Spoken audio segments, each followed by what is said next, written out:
Hi, everyone. It's Norman Kochnek yet again with the channel Eyes on Cricket with Norman Kochnek. We've got our what will become a regular episode every Wednesday, 8 o'clock our time, some 3:30 Indian time, 3 p.m. Pakistan time. Even I think it was, I'm not wrong, I think it's 11 a.m. in London. So we're going to be doing the show every week, and I'm joined first off by, well, he's calling himself Doofus. It's George Passaris, who's our one Greek on it today. How are you? Yes, our one Greek who knows nothing about cricket but can always try, always trying. Well, that's rubbish. He played cricket for long enough, and he knows more about cricket than he's making out. He can't pick a rugby league team. That's one thing. Oh, hello. There you go. There you go. Sub-district. 09 team. I was a part of that team. Yes, Premiers. yes, we were premiers. That's it. So I did something in my cricketing career. Not a lot, but anyway, if you're happy, if you want that, to. didn't he? Did Giuseppe, I'm not sure if he did. We'll have to ask him when he gets on. But he would have been. Yeah. Well, Michael played. And Harry, I think. Harry played definitely. And you played. Yes. It's a very interesting bunch of people. Himanshu Rahel, our regulars on. Hello, Himanshu.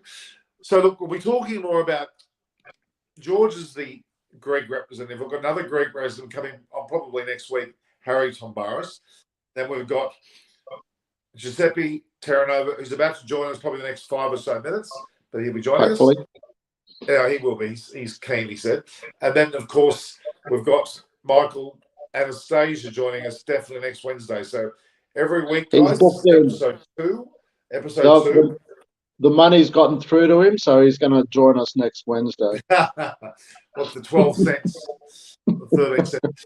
But yeah, look, we're friends from a long time ago. Where some of us go way, way back. I mean, how long have you known Harry for, George?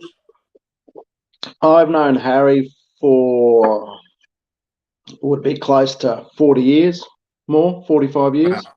Wow. And Michael, as long as I've known Michael, correct? Well, yes, pretty much. When Harry met him at his work, I think that's where Harry then brought Michael along to the cricket club and showed us how good of a cricketer he was. And but we still put shit on him, so that's all right. And Giuseppe, you've known Giuseppe for a lot longer, haven't you? Giuseppe probably not about this. I think he maybe about the same time Michael showed up. Right, because he was the mate of Harry's, was he? Oh well, Giuseppe, his sister is married to my best man, or who was my best man at my wedding, and but I didn't meet. I probably met Giuseppe at the wedding. Probably don't remember because I was probably pissed. But anyway. But did you invite him to play for the side? Was it you that invited him? No, it probably would have been Harry, possibly. Yeah, would have been Harry. Because from soccer, wasn't it? Sorry? Harry met him at soccer. Yeah, he played soccer as well. Yeah. So I don't know. I'm not sure how it all sort of came together. We're going to find out. He's going to be on very soon. So, guys, we're just trying to reminisce a bit here. We've got what will become 5 mates all on screen at once. It'll be hilarious next week. Yes, it'll be better. Get us all on. Is the Australian side the best in the world? We won't be able to get a word in edgeways with Harry and Michael, but anyway, we'll try. We'll be the sensible ones. I don't know about that, but look. So that'll be the show will develop. It's a great concept. I've got one going with an Aussie and a Pong talk cricket with a guy called Chris Vernon, which went for about a year. It's still going. And from that episode, would you believe, George, his father got involved. His father's best mate. That's been a great camaraderie with, especially when England play. That's been great. Yeah. So Himanshu's asking us, is this the Australian side the best in the world. At the moment, I would doubt that very much. I wouldn't think so. Certainly not test-wise. No way. I mean, no. Compared to the era of Steve Waugh or even back in the Lily Thompson days, those sorts of teams. The game has changed a bit since those days. Obviously, the pitches have become more batter friendly. You'd think. We saw that in Pakistan, and you see it out here as well in Australia. That with those drop-in pitches, that they're made for batsmen. Really, I know the day-night ones, they're leaving a bit more grass on there, but do we want to see a game finish in 3 days as well? So there's got to be it's that happy medium where the bowlers get a chance and the batters get a chance as well. But I don't think the standard of pitches throughout the world is gotten too far in the way of the batsman, generally speaking. But you get those other times when they go too far the other way, and tests are finished within a couple of days, and that's not right. Yeah, I mean, look, I always believe that I'm not really worried whether a test match lasts 2, 3 days or 5 days, as long as it's interesting and exciting. It's not one-sided. And you might argue 2, 3 day tests are one-sided, but it may be a fantastic bowling or batting effort that does it. I love my 5 days. I love the Australia-Pakistan series where, someone like Babar Azam will score 190 on and save the match. I found that really impressive. So I don't mind as long as the game's interesting. I'm happy. Yeah, but as long as it's not dictated by who wins the toss. They're the ones where you think, well, it's a raging green top in the Gabba, and you win the toss and you bowl and you skittle them out for 60 odd. Well, then if it comes down to the toss of a coin, well, then that's not. And the game's finished within a couple of days. Well, that's bad luck because you called it wrong. But if you're stupid enough to win the toss and put someone in, and you lose, well then the English are stupid. Now, Martin John's asking, well, this is now relevant to tonight's match, which may not even go ahead if the COVID situation any worsens. Delhi Capitals better catch up soon or get left in the dust. Well, I'm not sure if you looked at the actual ladder at the moment. It's quite horrific for teams that normally are up in the high positions. Mumbai Indians have not won a single match. They haven't won a game. What's going on? The people who put all that money into the Mumbai Indians will be going, what the hell have they done? Like, who's put this team together and why are we coming last? Like, really? Yeah, exactly. Won 6 matches in a row. There'll be some bloody bookmakers out there going, what the hell's going on, fellas? Come on. Or there might be some the other way as well, You never know in the IPL. No, you don't. What's intriguing, George, is that Mumbai Indians, it was a few seasons back now, actually lost the first 5 matches, but still won the competition, which is quite incredible. Now, they've lost 6 now because they've broken that 5. So it's not mathematically impossible, but very unlikely. And Chennai Super Kings have only won the 1 match out of their 6, so they're languishing. And Delhi Capitals have won 2. And their 3 sides are normally those 3 sides were basically in the top 4 or 5 last year. So very interesting. And you got the Lucknow Giants. Is it the Lucknow Giants? Is that what they're called? I think. Lucknow Super Giants. They're coming 4th. I believe. They've got incredible. They got KL Rahul. He scored a magnificent century only a few games ago. Yes.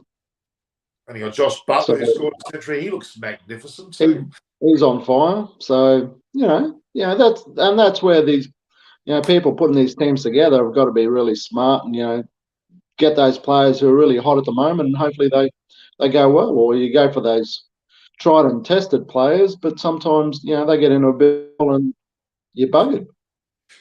But it's amazing though, George. This is the 15th season of this competition. 15th, so 15 years in a row.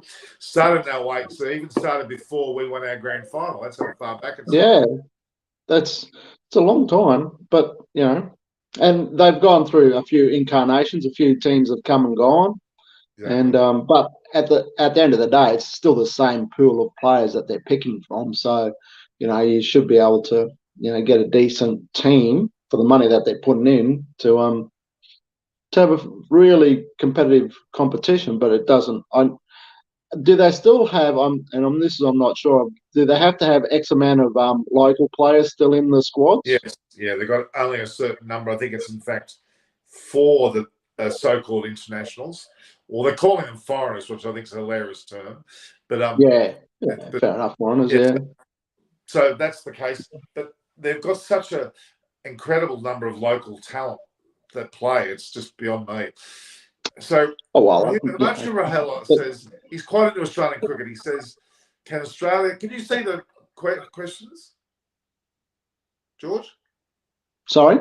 Can you see the questions on your screen? No. Okay. Well, if you'll have to set up your computer a certain way, but this is what the question is. Here we go. Yeah, can Australia pick Travis Head and Cam Green in 2023 ODI squad if we see Cam Green and Travis Head provide best middle order batsman in Test cricket? Well, I'm not a fan of Head, to be honest. Yeah, he's definitely got to tighten up a few things and that sort of stuff. And I don't think, obviously you've got Cam Green is our so-called premier all-rounder, but Cam's, he's still young. He's only 22, is that right? Yeah, 22. Yeah, he's only 22, 23. So he's, he's got a lot of time, and he'll, probably could possibly be one of our next captains, looking forward. But Travis Head, he's had a good season, definitely. But whether or not, he can keep that going and tighten up a few areas that he needs to, well, then that's, I guess, wait to be seen. But he is a bit older as well. He's in his late 20s, Travis Head? I'm pretty sure he is, yeah. Yeah, so, he's been around the trap, so he's doing well at the moment. But, hopefully he can keep that going. But, I dare say Cameron Green is going to be one of those players where the selectors will give him a lot of leeway. And the only really problem he'll have is injuries. He's a tall man. He's surprisingly fit for his height. He's 6'7" or 8. I think he's quite close. He's quite tall guy. So we saw Bruce Reid, and probably in the 80s. I'm saying late 80s, early 90s. I guess he was terrific left arm bowler, but cut short, bad back, and that sort of stuff. So they've really got to look after Cameron Green and make sure he doesn't go the way of a lot of other taller fast bowlers. They have limited his overs that he's done in tests and that sort of stuff, but there's going to come at times where they're going to need to use him more, and hopefully he can stand up to that. TX Usman says hello. I'm not sure where you're new to the channel. Okay, now I've just replied. TX Usman, I'm not replying. I'm actually speaking about you. So there you go. All right, now. So we look at the current IPL. So as I said, 15th season, by far and away the biggest monetary earner for any player ever, and it's only getting. Interesting, a number of Australians were actually cut this year, like even Steve Smith didn't get a Guernsey. Ben Cutting, who's a local around our way there in Brisbane he got cut. They've left with a lot of players. At least, look, they are trying. People often wonder whether they're playing at their hardest. There's no doubt Josh Butler's played out of his skin. Yes. Kane Williamson, for example, who captains the relatively successful this year, Sunrisers Hyderabad, who have won the last 4 in a row. He didn't play for New Zealand for many, many months because of an elbow injury. Yet his first game back is playing for an IPL team, which, it's money. Money. It's all about money, of course. They're professional athletes. They know they've only got so much time in the game, so they've got to make sure when they're at their best that they're trying to get as much money and looking after their future as possible. So you can't, you have to give them that, and they've got to look after. But unless they played for New Zealand, he wouldn't have got to go at the IPL. Let's be realistic. If he but the other one, but having said that, though, there's a young Bravis who's 19, is from South Africa, has not played for his country yet. but he's playing first drop for RCB, Royal Challengers Bangalore, which is a bit of a shock. They're claiming him to be the next AB de Villiers, actually. Okay, but obviously he's played 2020 cricket in South Africa, and he's probably done well down there, you would think? Yeah, he has, but he hasn't made the national level in any of the three disciplines, as in T50 over or Test, and they're claiming him to be the next. This is his second season at the IPL. He's 19. So they would have got him on the cheap. Well, you would think so, but I mean, he's earning more money than most 19-year-olds are earning, I'm pretty sure, by playing.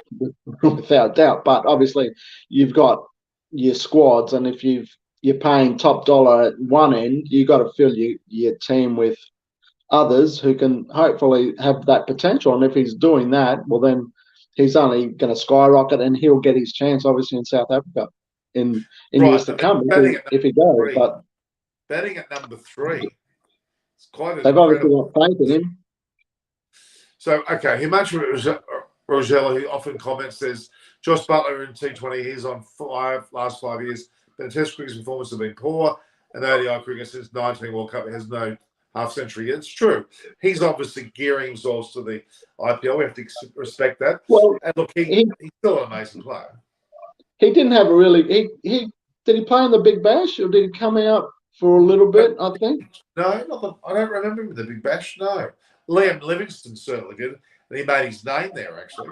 Yeah, I thought Josh came out this year or came out last year. He only played half a season, and he didn't do last season. Yeah, the last season before, and again, they struggle with the bouncier pitches here, and but not that a lot of those pitches are bouncy, but he comes to the places like the Gabba or the Wacker where they do have natural bounce, and they do struggle, and which is good to see. You don't always want to see the ball doing everything, but the batsman just flogging them all over the place. But but at the moment he does well. But that's the only his wicket keeping skills need a lot of he was playing wicket keeper in the Test matches for him, and he was atrocious really for that quality of if you want the best wicket keepers in the world playing Test cricket, well, he's definitely not there. But he can hit a ball. He's got a good hand-eye coordination, and he can smack it as far as anybody in the world. So if he's on, good luck to the bowlers. Yeah, he's amazing. And look, that opens up a conversation. Vasant Narayan asking about Brevis will have his struggles with high risk reward because he is a bit of a goer. But for a moment, take my mind off Brevis. Have you seen him bat? He looks like AB de Villiers, to be honest. Yeah, I haven't seen him. So go and Google his batting. He's quite impressed. But you mentioned homework. You're giving me homework for next week. Exactly. Talking about homework, here we have Giuseppe arriving. Hey! G'day, welcome. Gentlemen. What's going on? Gentlemen. Well, Michael Anastasia has committed on Facebook Messenger of all places to he's committed. It's like a signed contract. He will be here next week. For sure he's at a function tonight, but we'll get him on the show, and I'm sure there's a Saints thing there. Look at that. And I'm pretty sure we'll get. You got one of those? Put that up. Put that up again. Put it up again. There we go. There we are. Well, Giuseppe, you didn't play that grand final, did you? Yeah, I did. Of course he did. What are you saying, George? We couldn't remember whether you were there with us or not. It's been so long. It was 2009. Yeah, that was the one where Michael scored the 200 odd in the semi-final. No, we lost that year. No, we lost that year. We won the semi-final, but we lost the final. That was the previous year. Yeah. Yeah, and then where did we play the final of that year? Callanvale. We played the semi and final, didn't we? Yeah, because we were the top of the ladder, and we did. But it rained. It rained. and we lost the day before, and it was really wet, and they put us in on a wet track, and they rolled us fairly cheaply, and we lost. And then we won that final at Currabee. At where? That was at the Currabee. year after. Yeah, That's the year what after. it was at Currabee, because I've got photos on Facebook of that. That's where Cookie did a big divot in the pitch, and then he took that streamer on the boundary. Yep, that's correct. He bowled about 2 overs, and then Michael took him off and bowled the spinners for the rest of the day. Yeah. Yeah, I remember that. Yeah, I played that. So I couldn't remember whether you were there or not. Like as I said, it's 2019, but lots happened since. Yeah. So we were just talking about the fact that, in fact, the year that Michael Anastasia scored his double 100 was the year that IPL started. Yes. Was it? Yes. 2008. Yeah, 2008. And of all people, Shane Warne was captain coach of Rajasthan Royals that won the competition. And my friend that comes on, you guys haven't met him yet, Mosen Sheikh, who's a Pakistan guy who actually lives in Brisbane, by the way. Okay. He lives in Brisbane. He's involved with the Turnbull Cricket Club. He's coached Pakistan under 19s. He's a high performance coach and management involved with Thunder, Sixers, New South Wales, Queensland Cricket. Bit of a mover and shaker, and he was involved with the Rajasthan Royals in the first year.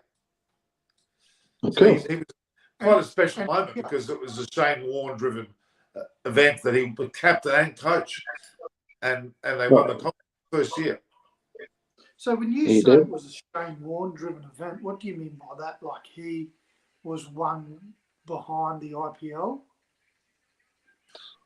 Who are you talking about? Shane Warne? Yeah.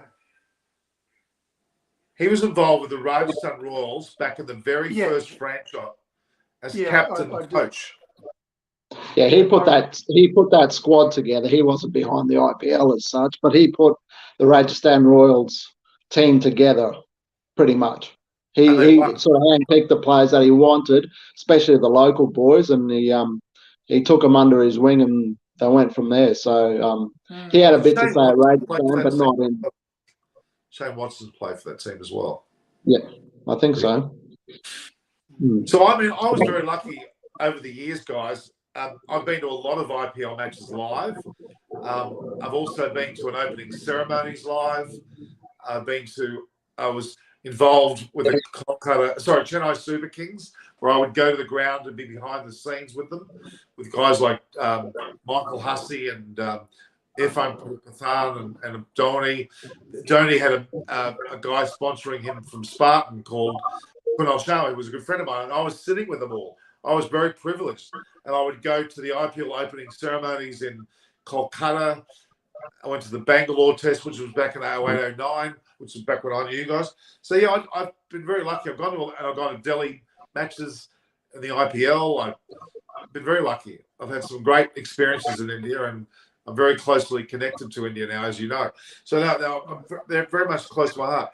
So the 10 teams we've got at the moment, we've gone some. I think it's now tonight's match, which is at midnight our time in Australia, is the 32nd match out of 70. Then they play the 70th final. So 70 matches between 10 teams. So how do they work that out? Do they play each other 3 times or 4 times, or how does that work?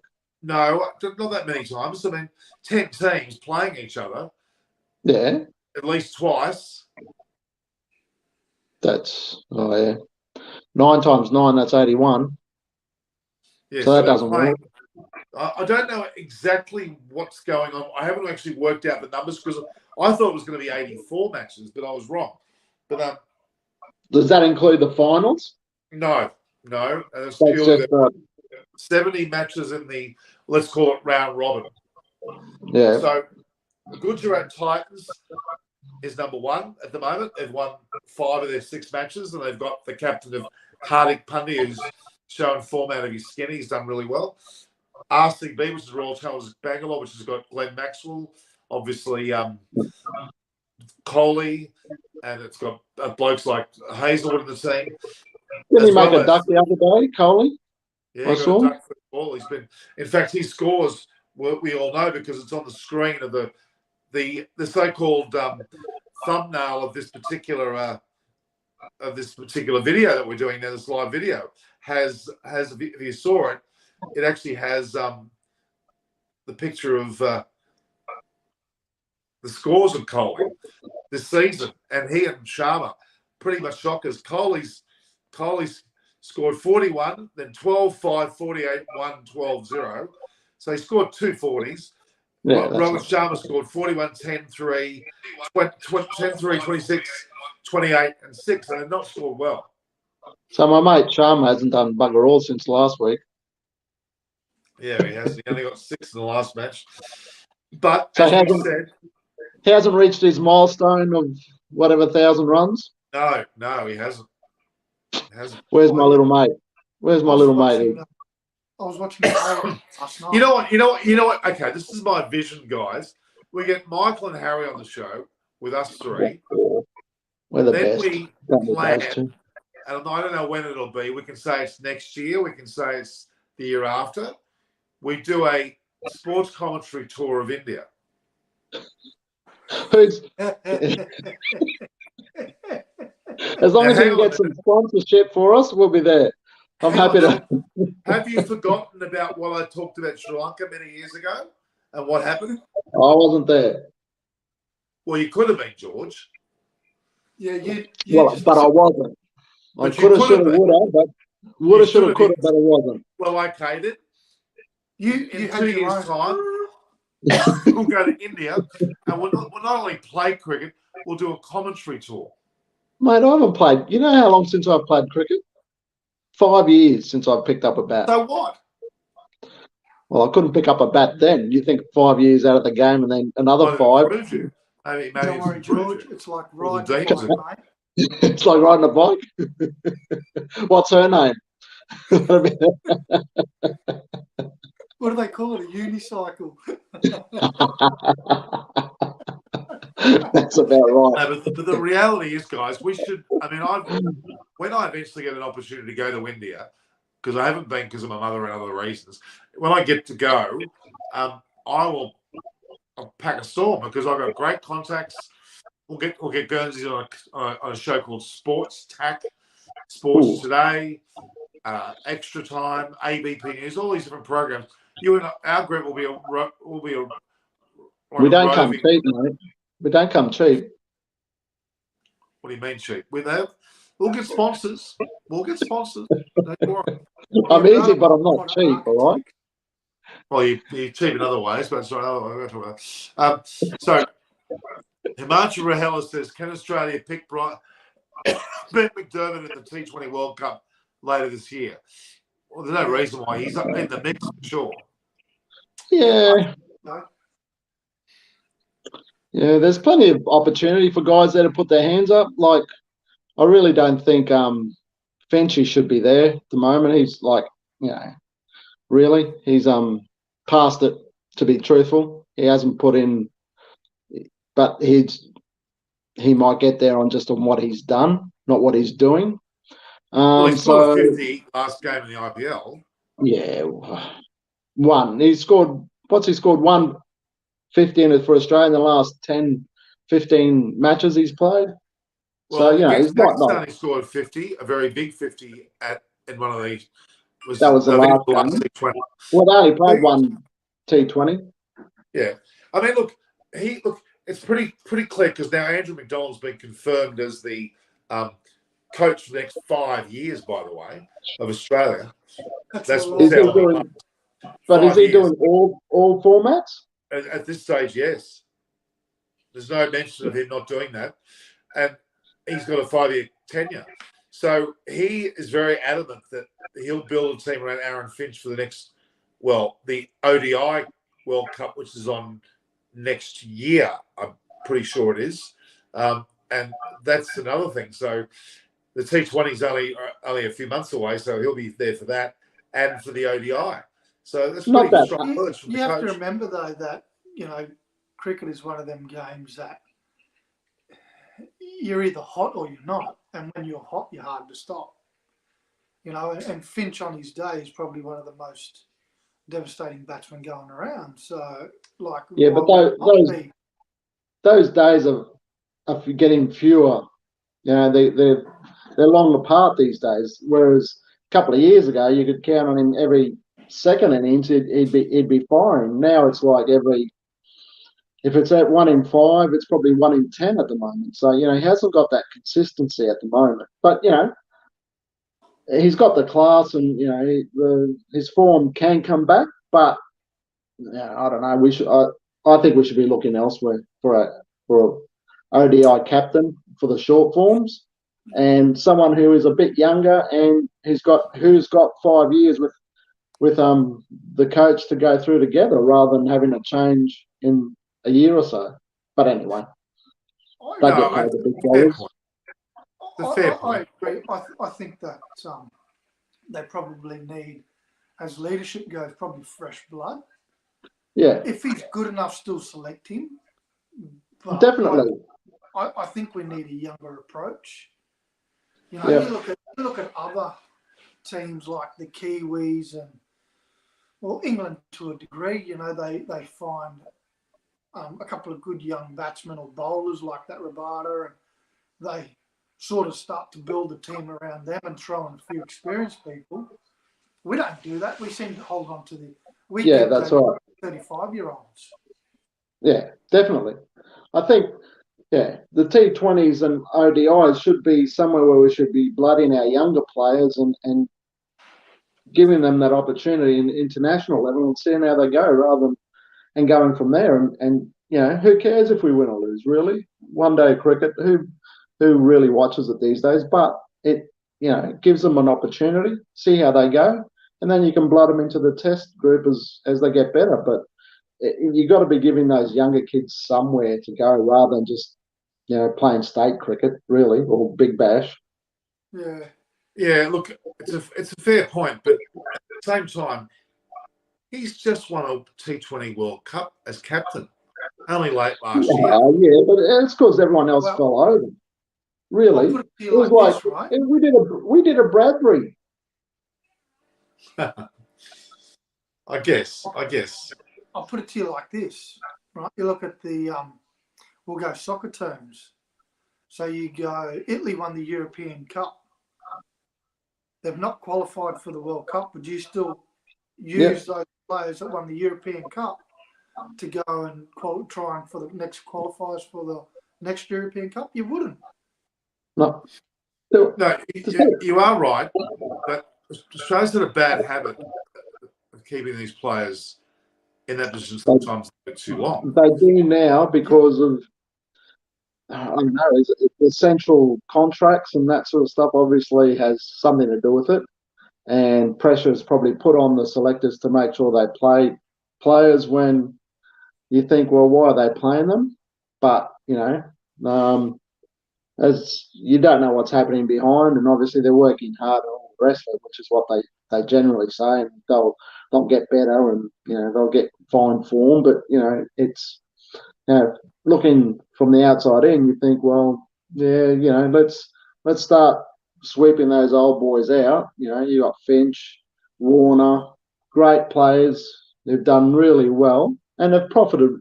You know, they've done themselves really well in the IPL. They've made a fair bit of money playing out there on the back of their money. I mean, Dave Walker's worth in north of 30 to 40 million. Steve Smith's worth the same. Pat Cummins is probably going to be pushing 50 before too long, because he just bought a house for 9.5 million in Sydney, like this time last year. They're not poor. Oh no, definitely not. But yeah, their time in the game is short, so good on them. But I think those Finch and Warner and those older guys, we've got to move them on now and say, okay, who's the next? Where are we getting our next younger guys, and going from there, especially in the shorter form of the game, definitely. Well, not that Finch plays Test cricket anyway, because he can't. He's as good as me. They reckon he's the best captain and tactician and team harmony type captain we've got. Yeah, but if you can't, if your statistics say that you shouldn't be in the team, is that like making 5s and 10s and that sort of stuff? Is that still, you still got to be doing doing the hard bits, getting the runs? Sure. You need to be be in there on your merits, not just to say, well, I'm the captain and you have to pick me all the time, which is what seems to be happening at the moment. He's got to be there on form, and of late, you can't say that he has been there on form. No, they've got Josh English there. You got Josh Philippe. One of the Marshall's mentioned Josh Philippe. I'm not sure whether he's consistent enough, but he's also around. Yeah, there's a few. I mean, Jason Sanger, I keep raving about. I personally think he's a great Eagle. He was Australian under 19 captain, so you can't get better cred than that. So yeah, we've got to give these young boys a chance, and giving them that chance in the shorter forms of the game is a good way to do it, and seeing whether they're up to it, really. No doubt. All right, we'll turn our mind back to the IPL now. Oh, can we talk soccer now? What about bowls? No, we're not talking about soccer or bowls. Come on. Giuseppe wants to talk about the Liverpool game today. What is there? Some hockey on your shirt there. What's that? Liverpool Football Club. Okay, all right. Like on the shorts. I hope it's nowhere else. Have you got a tattoo on your ass or something? No tats, mate. This is clean skin body. This is like a body of God. Don't know that clean skin. It's like a temple.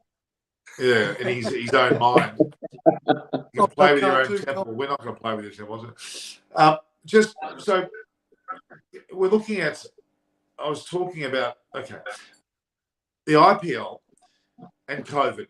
Do you realise that we were ranked about 115, 120 on the listing of worldwide numbers for COVID? We've jumped to number 20. Yeah, of course. We're still like 10,000. It's 10,000. It's because of those Queensland bastards that keep spreading the disease. Don't come up here. We don't think. You guys were clean skin only because you blocked the border. As soon as you open it, that's right. You got the biggest number. Yeah, as soon as we let you guys in, everybody went to shit. But it's 10,000 a day up here. You would have had no economy. Bloody Queensland would have been sitting there without the economy. For God's sake, they rely heavily on it. That's good. Keep it all for ourselves. We just want to keep all you COVID people away. Those big pieces of hay floating in the middle of the street. Oh, mate. And you got another flood. Another bloody flood. How many floods? George, you already flooded out once. You'll be flooded out again. Could be worse. You could be in northern New South Wales, mate. Northern rivers, they get flooded with a bloody little shower and a bloody. At the moment, at a heartbeat, we get floods. Did you get inundated, Giuseppe? Nah. If we flooded here, the whole of Australia would go underwater. But at work, we had water lying in and around. She was fairly high. So I never forget that year, Giuseppe, we went over to your place. We helped you and that whole area. Remember that? We all went there with shovels and whatever else. And that was quite a year, wasn't it? My place, you mean? Yeah. Well, your area where you were. Not now. My name's George, not Giuseppe. But anyway. No, George, I know your place back in Brisbane when we went to your place. Yes. We had the whole bloody cricket club was there. I know. But yeah, it was good. The club came in and we looked after our street, and we had bloody people everywhere. Look, we had traffic controllers. We did, we cleaned out at my street perfectly. And went for a walk the next day to see what was happening in the other places, and they were like bloody a bomb had hit them. But my place and my street was beautiful, thanks to the Brisbane Saints Club. So, it was always, just by me sitting on my stairs and someone seeing me in my Saints shirt on the news, and I think that someone contacted you, didn't they, Norm? I think so. One of the boys from the other team. I know you told me yourself. Yeah, but one of the other boys had seen me on the news, exactly. and they said, That's right. And everyone came from that. So So it was have you really been good. back to the street this time around? Have you seen the street again? Yeah, it wasn't as bad because it didn't get up as high, so there was less. There's about 1.5 meters less, so there's still a lot of damage in that area, but not as much. So there was still a lot of houses that went under. Sorry? Did some Brandons go under again? Yes, definitely. Yeah. Yeah. They it was all under. Oh. So I dare say all our cricket stuff probably floating somewhere around Brisbane. Well, no, we're upstairs. We're upstairs. We went downstairs. Oh, yeah, that's right. So yeah, it should be all right. But yeah, that's if they're. Well, there. actually, I don't know where the hell our stuff was because we don't have that as our club room anymore. And no, I don't know what happened to all those honour boards I created. Remember? That was a really good thing. I don't know. You guys have to go there one day and just walk in there and get it nail on the hammer and pull it off the wall and walk out the door. Because apparently they're not. Harry was telling me, or someone was telling me that they won't let the honour boards go. They're saying it's theirs. Oh, I don't know. Maybe Harry knows more. I have no idea. I can't. Well, we should pull them out of there and put it in the new location, shouldn't we? Definitely. Well, where's the new location? They're Wellers Hill. You know where Holland Park Hawks soccer club is? Yeah. Boundary Road. The old dump site up there. So there's a couple of there's a junior cricket club up there that I think the guys have sort of aligned to, and that's where they play their home games from now. So yeah, because Doug Pountney's still involved, isn't he? Yes, Doug is, I believe. And I believe the Trotters are still involved as well, but more from a distance. Yeah, I don't think they're hands-on. Possibly they might be in the committee. I don't know. But yeah, I don't. They're definitely not playing anymore. So what happened to the rollers and all that? The pitch rollers and. Didn't they die? They died in that 2011 floods, didn't they?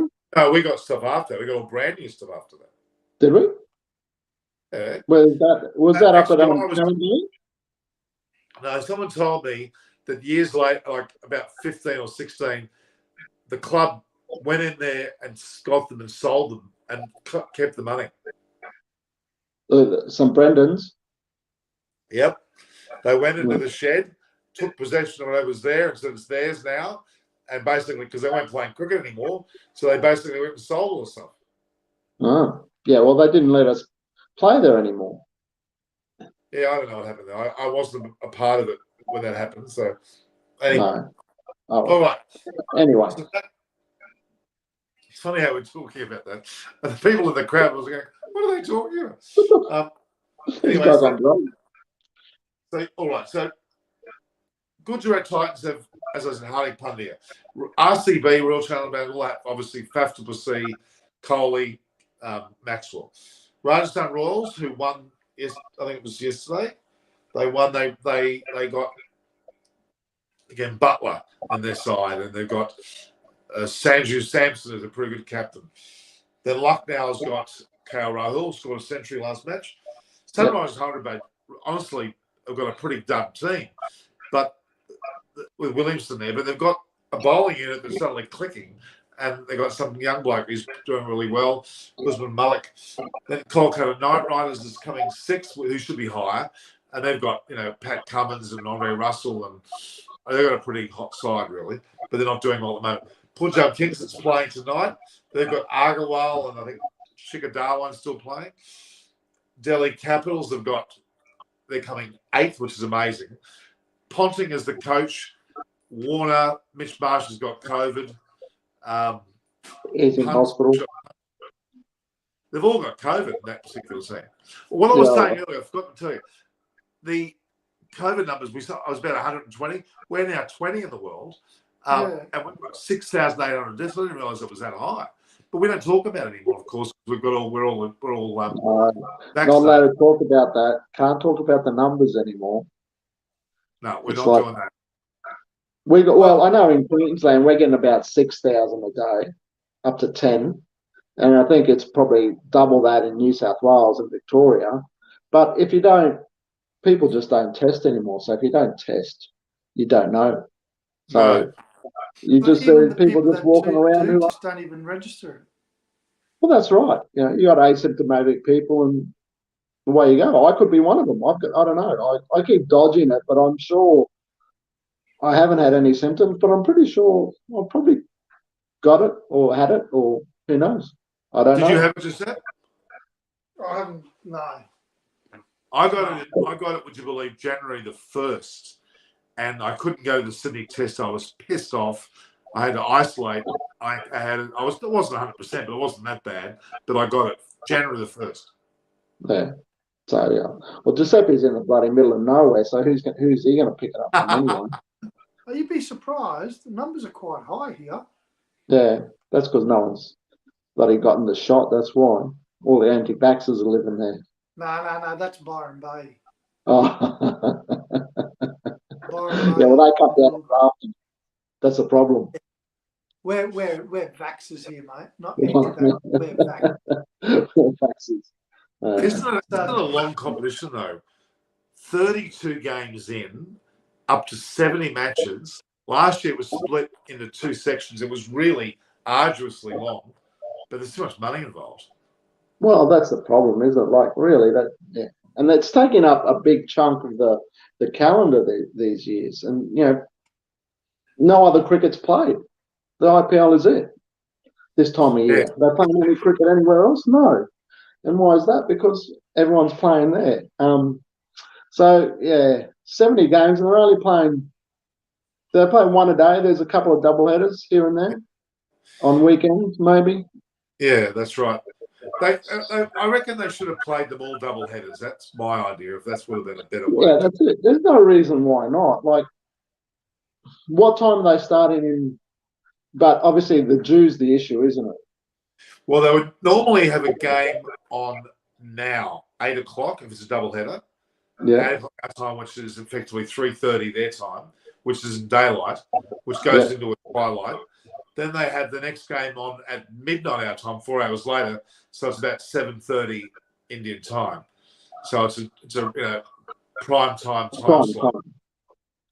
Yeah, but really, that's what time the game is tonight at midnight between Delhi and Punjab. Correct, versus Delhi Capitals. But there is some doubt because of the COVID outbreak in the Delhi Capitals squad. But they're playing on a ground, I'm going to let you know that it's called Brabourne Stadium. It's in Mumbai. It's actually the Cricket Club of India, CCI. And they're right next to the BCCI, which is next door, which is Wankhede Stadium. The stadiums are both next to each other. They're on the seashore. Like, it's basically like the Gold Coast in a loose term. It's Mumbai coastline. It's a very rich area. The ground's right up against the water. And further down is the Wankhede. It's a great location. BCCI headquarters there. I played at Brabourne. The game we're playing tonight, I actually played on that ground about 5 or 6 years ago. How many people does it hold? Oh, it's probably around the 15,000 mark. Are they getting big crowds there? Generally, yes. Now, hang on a minute. We've been joined by one of my regular, not only spokespersons on the side in commentary. He's been on my show. This is Marcus Lawrence, nicknamed Munchie. He is based where? In London. And Munchie's been on the show quite a few times. And he says more double headers will shorten the overall time of the IPL. Surely that's a good thing. I totally agree. Definitely. Yeah, so do I. Definitely. Yeah. Well, there's no reason why they can't. It makes it more attractive because the longer the competition runs, the more boring it becomes. Oh, gotcha. Especially like the start and the end is you got the hype of the season starting, you got the finals at the end. It's that that middle section they've got to compact and try and get those games in and out and done so that you can get to the end. I agree because I think the BBL's doing the same thing now, like they're dragging. they've shortened it up last year, which was the year before. It just seemed to be going on forever and ever and ever. And you just think, come on, guys, let's bloody get it over and done with. And I know. The problem is we're sacrificing our state cricket for BBL. Oh, for sure. Definitely. And we're actually sacrificing our BBL for the IPL. Now, Munchie said morning all. So hello, Munchie. Morning. So Munchie Evening. is Marcus Lawrence, as I said. So Munchie, meet George Passaris, which is he's calling himself Doofus, and Giuseppe Terranova. Say hello again to Munchie. Hey, Munchie. Mate. Good to see you. He's a top bloke. We should get him on one day. With fewer stadiums being used this time, must be easier to organise less travel. That's one thing. He's right, because they've controlled it to be not in home venues. There's 3 venues in Mumbai, and I think 2 in Pune, which is just north of Mumbai, or south of north, I'm not sure. So, but is that good or bad? Like, then the pitches are being overused, and then that becomes an issue. They're having too many games and too small of a time. They can't have those double headers, or can't keep getting everything sorted out. So now, Munchie's just made a rather disparaging comment about your clothing there, Giuseppe. Just read what Munchie said. Really not sure about Giuseppe's clothing, though. He's obviously Munchie's a United fan. I'm guessing. Hey, Giuseppe? We're on top of the table. Well, for a few hours anyway. Yeah, so Munchie's a top bloke. He puts on these, the old green screen in the background, and he puts himself, cricket highlights of himself behind him. He played with Richie Richardson or something, and oh God, he's quite a character. No, Chelsea. He's a Chelsea man. Chelsea fan. Oh well, that's even worse. Well, okay, well, we won't talk too much about them, shall we? Your could boss be worse. is no longer the owner. It could be a Spurs fan. Now, Zajan Aslam is a regular. So Kohli will be dropped. Average performance. Rather as the most overrated captain. Very scathing comments there from. Really, Virat Kohli's gone a bit south, hasn't he, lately? He's done very little right in his batting part. But do you since think he's given up that captaincy, he's done me a fair bit. Sorry? Do you think that's all started to happen since he started to split the dummy a fair bit? Yeah.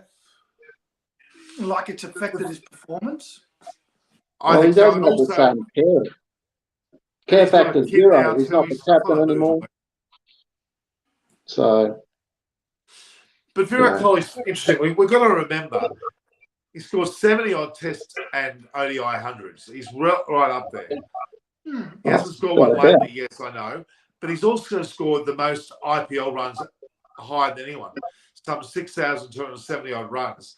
So he's got some incredible stats behind him, even though he hasn't been good of late. Yeah. Well, during his prime, he was playing IPL, and he was chalking off hundreds like at will at one point there. So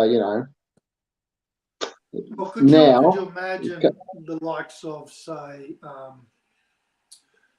don't know, Gilchrist in the IPL in his prime, or Brian Lara? That's what you got to, you compare apples with apples. Obviously, the IPL was around when he was doing it, like when he started. But, could you imagine Gilchrist playing IPL? He'd be devastating. Oh, he would have been amazing. Well, he did play, didn't he? He played a little bit early on. Yeah, but that was like towards the end of his 40 career years as old, well. You don't see the ball as well, and a lot of them were thick edges. Yeah, imagine if he was playing when he was 25, or Matthew Hayden playing at 25. Smacking those balls around it, in those little postage stamp cricket. Yeah, I mean, let's not forget. Imagine Viv Richards. Yeah. Well, imagine Clive Lloyd. With that body, that bat of his, weighed a ton, and imagine him smacking them around on batting friendly pitches. where he could just tee off. He could just take a step back and what they do now and just tee off. With those, the old bats, he used to bloody smacking them all. Imagine what he'd do with a bat these days. Like, Could you imagine Imran Khan or wasn't Akram bowl? That's it. 4 overs to bowl, how devastating they'd be. It'd be harder for a bowler because the pitches are so benign. But for a batsman, it would be so much easier to come in and just smack them around, really. But still, seeing Wasm or do his thing would still be, he would still do some damage, I would say. The thing is, if you watch, I watch Viv Richards' videos all the time, and I see Viv Richards batting. He was hitting balls over mid-off and even cover from outside leg stump. He would move across and just smack them. He was just he really would have been perfect for T20 cricket. Oh yeah.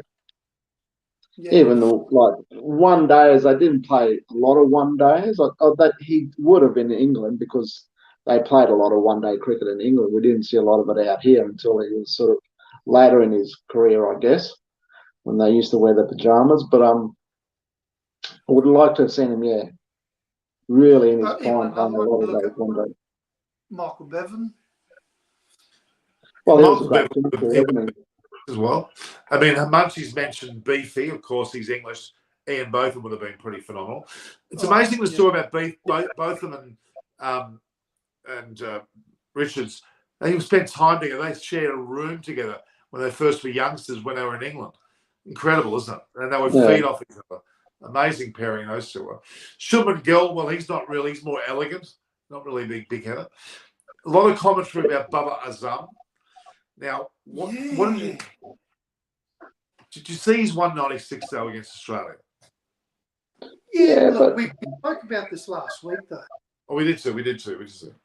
It's just a George said, and I agree with George. At the end of the day, it was a flat track, and the bowlers, there was no real contest. If he had scored 100 runs on a pitch that was, doing a lot, that's Look, take nothing. I think he's a good batsman. I'm not saying that he's not, but you could see some really good 80s or 90s that on challenging pitches that are probably better than that 190.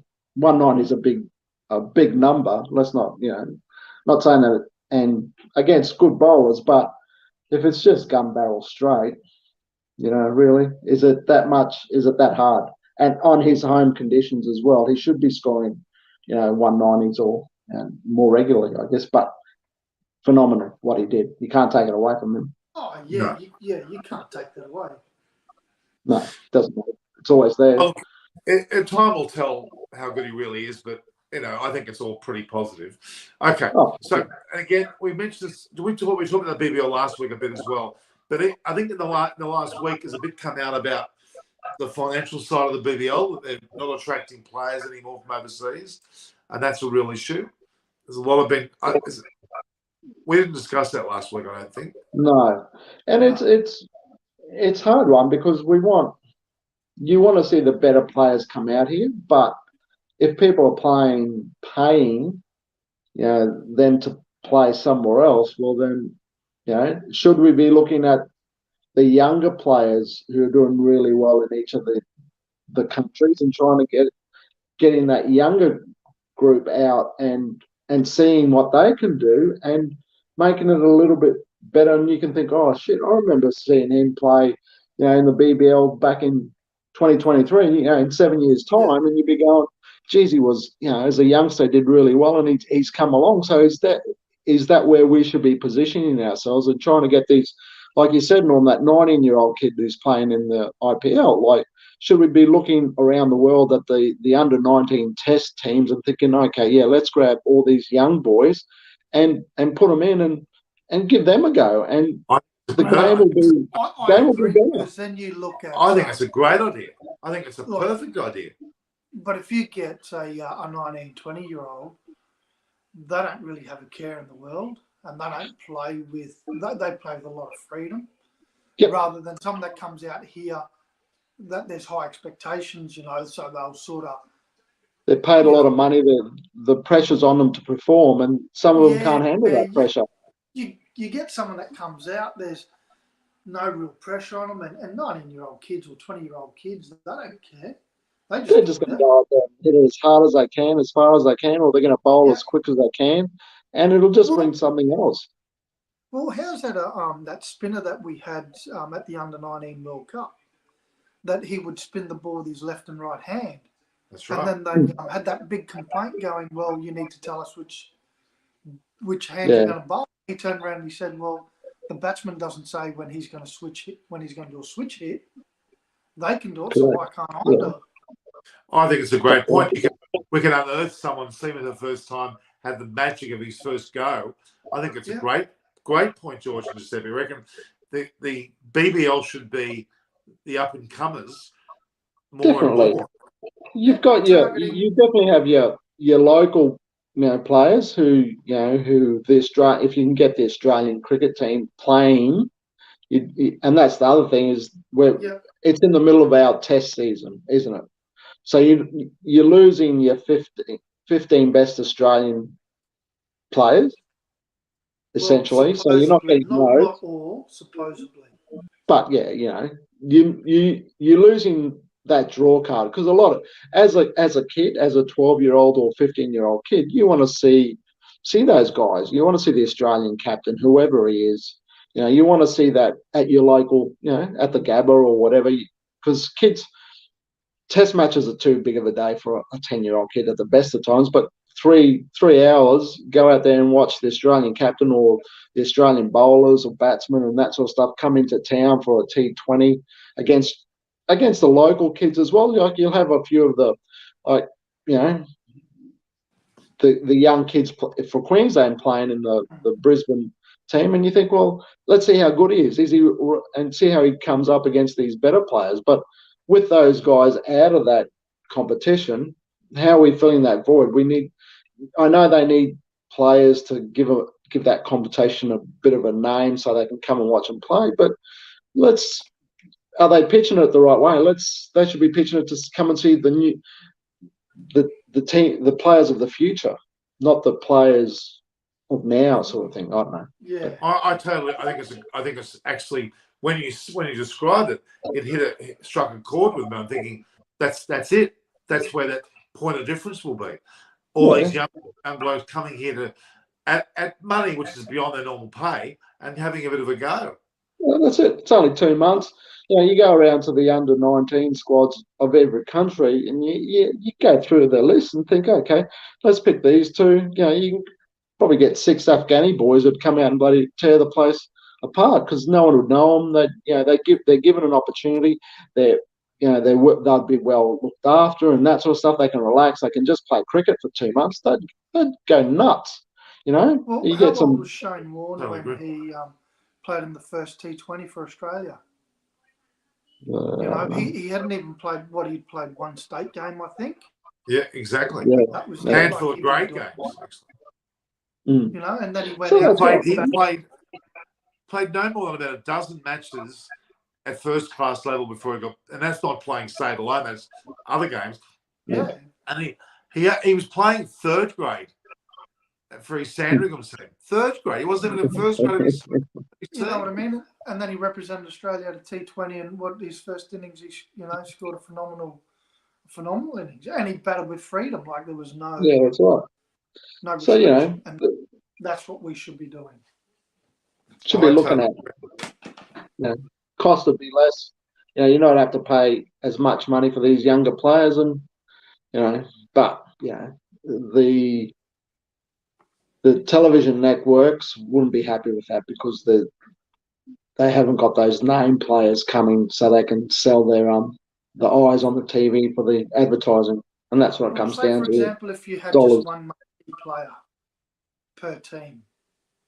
The hard part is getting that marquee player. You've got test series going on in Australia. You've got test series going on in South Africa. So that's 4 test squads that you can't pick from. And New Zealand. So that's a possibility of 6 out of the 9 test squads not available. So how do you get then those players to come out here?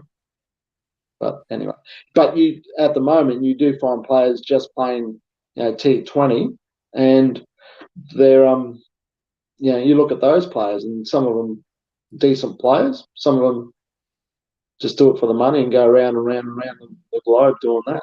Half their luck, they can get the money. Yeah. So, guys, what I want to do with this show is we're going to make it every Wednesday if you're happy with it, and we'll get an audience that will grow and get used to seeing us, and you'll start getting little fan bases, which worries me. But Are you worried we'll take over your job? Is that the problem? No. I'm happy if you do. In fact, one of the guys on my show, his name is Siddharth Viswanathan, has gone from my show to be a host or a guest host on Sports Day in India, which has a multi-million platform. And he said very openly that they took his efforts on my show and picked him from that. So I'm kind of a grooming spot. I'll tell you, he might be big in very over well. I'm telling you now, if I've got a following of 29,000 almost subscribing to my channel, don't worry, you guys will grow if you want to. I'm just scared that Harry and Michael will grow quicker and we'll look like idiots. Where is Harry tonight? Oh, he's dead. Dead to us. No, I don't know. He's probably. He's not a big Facebook anyway. I don't know. No. Michael is, and he'll be on next week. He promised. You two will. If you got, sorry, you won't be. Well, yeah. But if Michael's on, maybe that'll encourage Harry to turn up as well. Oh, he'll definitely come in. He'll feel left out if he doesn't come on there. Definitely. We won't be able to get a word in. No, so Munchie's now saying, "Don't worry about me. I have a face for radio. No chance of moving into television." Munchie, that's not true. You me both, Munchie. You me both, Munchie. Lakshmi Sharma and India liking you, and Shimona and even Shripali liked you. Munchie. Hey George, your face, my voice, Godfather. I haven't got any horses' heads around, mate.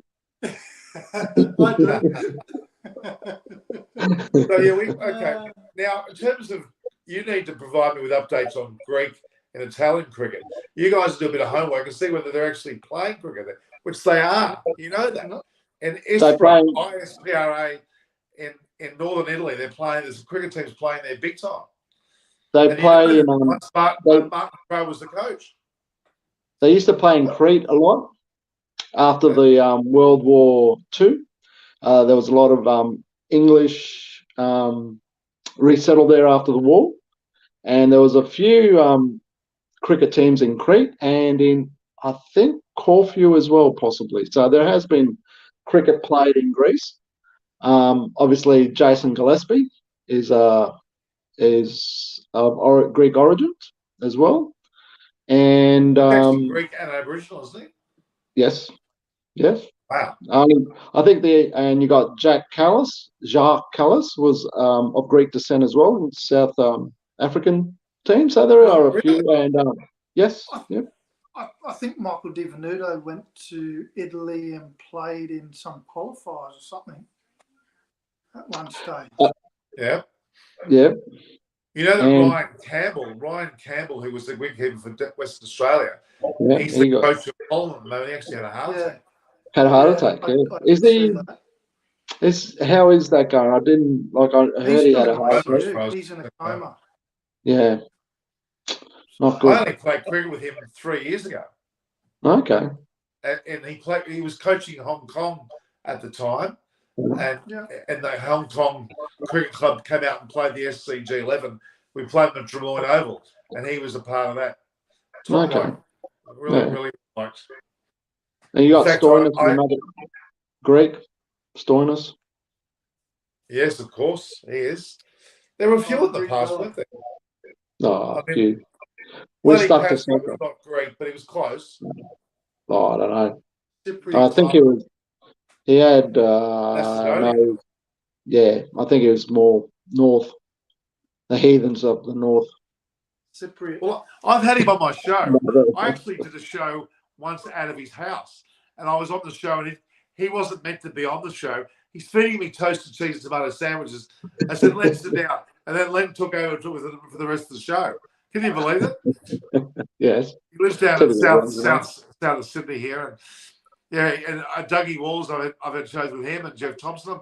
But you know, George, you know Jeff, and that you met him when he was down. Remember that time? Who were you with? Yep. And then you met that Sachin Bajaj guy too, who's from the Cricketers Club of India, from Brabourne. Yeah. Oh. Oh, that's good. And of course, Giuseppe, you met Arjuna, Stuart Law, remember, and all those guys. Yeah, yeah, that was fun. Aravinda De Silva, Rumesh Ratnayaka, whole heap of them. All right, there we go. Brisbane State.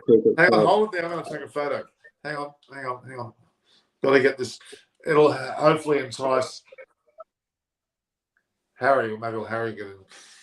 No, but George, you both give Harry a ring during the week, and say that not only are you two on the show next week, but Michael is as well. Yep, I'm sure Michael, but I'll contact him during the week and make sure he's up and about. So try and get him on. I reckon Munchie wants to. We could get Munchie coming on as a guest host on occasion as well from England. He's quite a character. And then once we get our five together and we start getting deeper into cricket season time, whenever that'll be, with the World Cup, for example, well, I'll start bringing more international guests on and cricketing guests. And then we're not good enough for you. No, I didn't say that.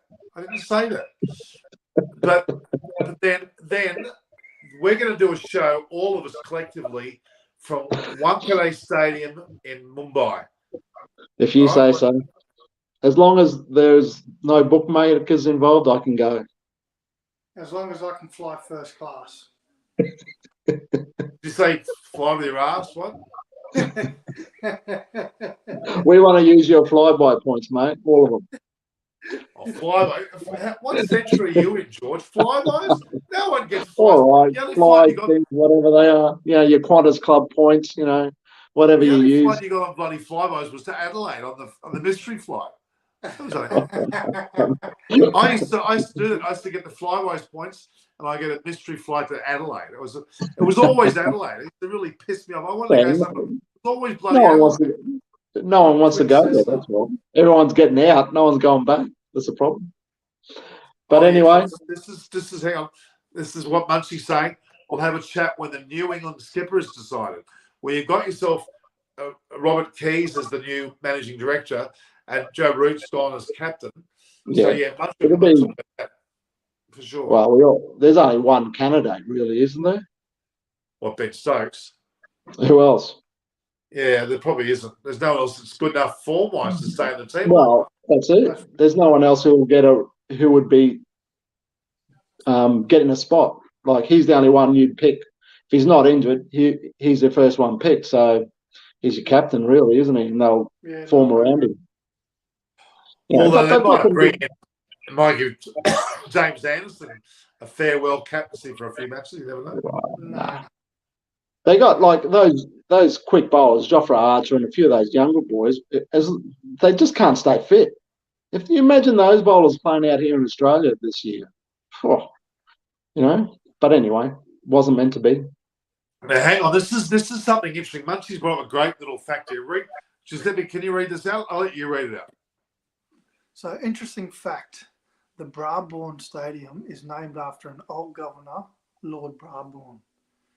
There is a village next to me in Kent called Brabourne, and the family manor is in the next village, Mersham. Well, there you go. Munchie's got Lord.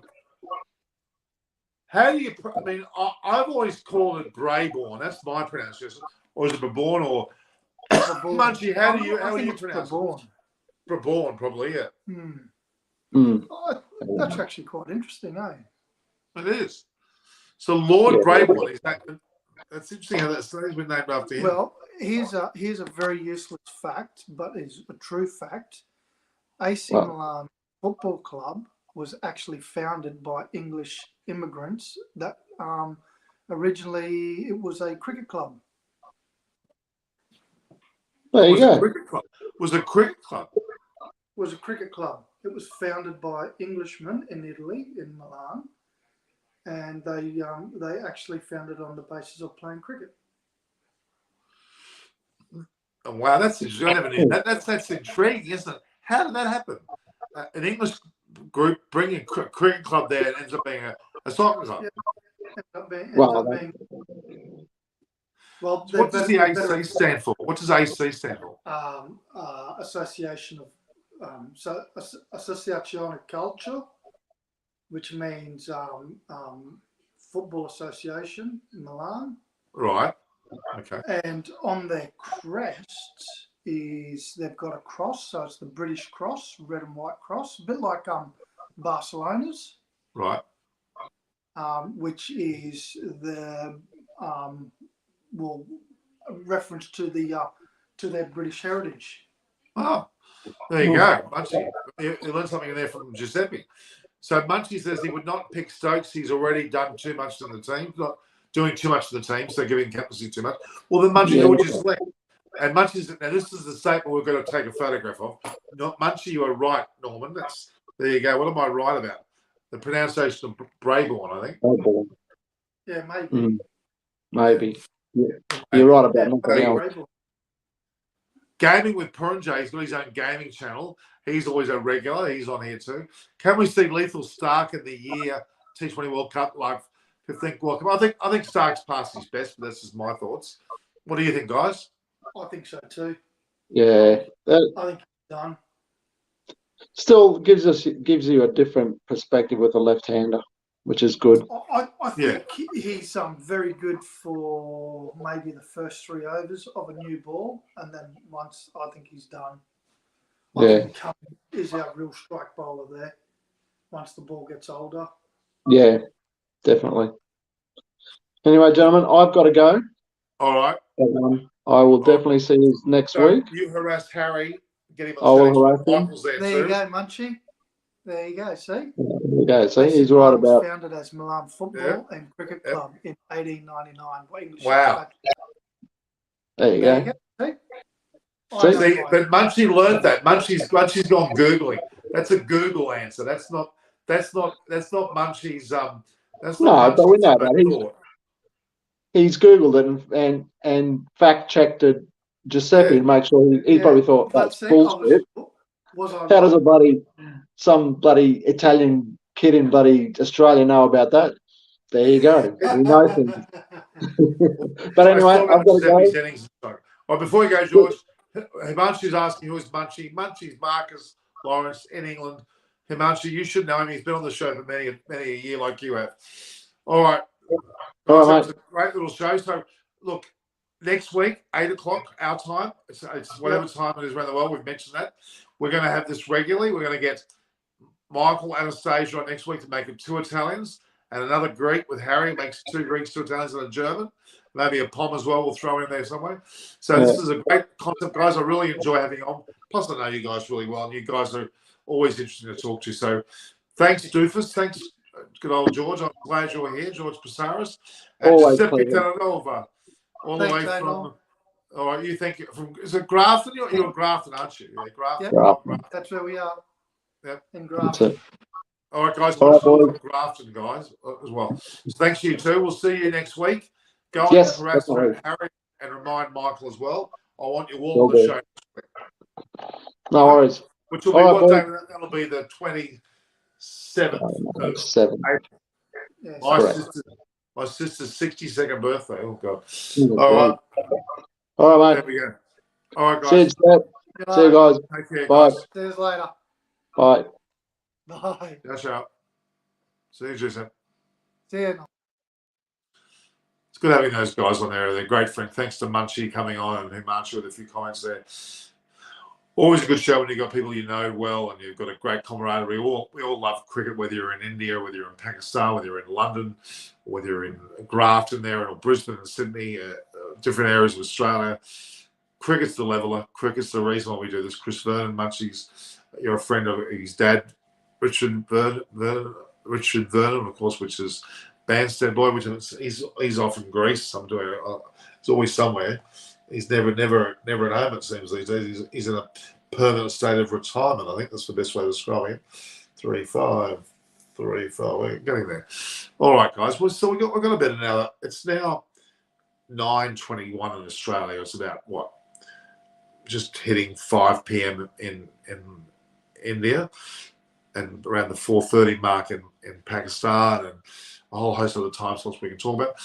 The thing is that the match tonight between Delhi Capitals and, of course, Punjab Kings, it's a significant one for Delhi Capitals because they're running third last at the moment. They've only got CSK Mumbai behind them, and Punjab's just pushed a bit higher now, but not much higher. Significant match for these two games seems to win because they really do need to get off the bottom of the table there a bit. They're a bit languishing at the moment, and it's by no means any good to be there. They should be. Look at Kohli's scores, would you? Both he and Rohit Sharma got 41 in the first match they both played, but then Kohli's got 12-5, a good 48 by the way, and then 1-12-0. He did score a 48. We can't knock Kohli's performance, but Rohit 41-10, 3, 26, 28, 6. He's well away from the best. But in terms of runs scored, like the IPL overall run scoring efforts, Kohli still streaks ahead on 6,270 odd, and basically, he's leading the charge there. He can't be knocked because of that. He's been up there for quite some time, and you'd have to give him credit for that. It's a pretty important milestone to be the leading run scorer in the IPL over the almost 15 years that's been played. It's not just a fly-by-night competition. In fact, the IPL will go on for ad infinitum. I mean, the 100 they're trying to match it in England, or our BBL here in Australia. BBL's actually starting to wane somewhat. The IPL is flying. 100's new, and you would argue far from solid in its coverage. And I don't like the format. I think it's a bit too peculiar, but we've seen it in other formats too, so I'm going to be fair there. We just don't really know where it's going to head. But it's a long way to Tipperary, as they say, which is a long way to knowing how good it all is. So, yeah, good to have Giuseppe Terranova and George Passaris. Greek and Italian origin, but they're both Australians. They know their cricket. They play cricket well. Giuseppe's an incredibly good batter and a very good keeper. George is also a very good keeper and an upper opening bat. Good cricketers. And we've got Harry Tsoumbaras, who's a very good spin bowler, coming on next week. And he will be joined by Michael Anastasia. And Michael Anastasia was right at the Burns era in terms of batting quality. Muncie, the 100 has been great for the women's game. I'm not sold for the men's comp. I agree, Muncie. It's been a good leveler for the women that have gone over there. They've got a lot of international interest. Women are going all over the place internationally. They've got tournaments happening in various places as we speak, and will be in the future. The World Cups, the Commonwealth Games, women's cricket certainly with an IPL looming next year. A full-on, maybe hopefully 8 or whatever amount of teams. It'll certainly hold up, that's for sure. But yeah, I'm like Munchie. The IPL is there, but I don't think the 100's really captured my imagination, and it's ruined English cricket currently. They've got rid of it, put a broomstick through the whole place. They've got rid of a coach, a so-called, well, it's called managing director now with Robert Keys, but it was previously like not a CEO of a similar nature.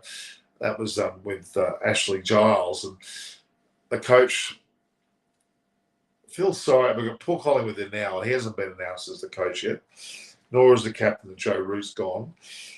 And Muncie was saying he doesn't want Ben Stokes in there because he's got too much on his plate. And of course, Paul Collingwood's probably maybe not the best choice for coach. And of course, their coach that they've had for some time has now moved on to Sri Lanka to be their national coach. So he obviously is well liked. Himanshu Ruhela, can Australia win the India this year? I don't think so. I think they're going to be long from a victory. India will do very well at home. India have to go to England first, of course. They're going to play a test, the one test match carried over from the previous year, and they're going to be playing some shorter version games, shorter version like T20 ODIs as well in England. Who was the previous coach's name? We've got Paul Collingwood was the current one, That's Chris Silverwood, that's right, was the coach that was unceremoniously dumped, as was Ashley Giles, as was now Joe Root. Joe Root did resign from captaincy, but they got Robert Keys, who's apparently well respected, and he was a commentator on, I think it was Sky Sports just recently. Yeah, he seemed pretty competent as far as he's he didn't play that many games for England, but he played a few, and I think he had a pretty good county level record, but not as much in Test cricket as he would have liked. But he's got the gift of the gab. He's got the command of the audiences there. He's obviously well liked. So, hats off to him. Hats off to him. Just looking at the record here. What's the story here? So the Banter Corner, as I'm calling it, which is a rather peculiar name, I know, but it's just a way of getting some banter. We have like Michael Cicerero, who'll be on not Cicerero, Michael, sorry, Anastasia will be on next week. So will Harry Tsoumbaras. Both George and Giuseppe we saw today. Those four and myself and a bunch of other guys, we won a comp in Brisbane when I was up there. I was the president of the club. Then we went to Sri Lanka on tours. In fact, I went 2 tours to Sri Lanka with those guys. Had a great old time. It was a lot of fun. It was a lot of fun indeed. I was very, very happy with that. So yeah, there's a fair bit of camaraderie. I wouldn't mind getting Munchie on a tour, getting perhaps Richard and Chris Vernon on one would be good too.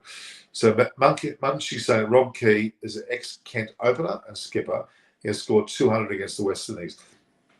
But Munchie didn't have a long Test career. He had a very, you'd say, rather abruptly short Test career. He didn't really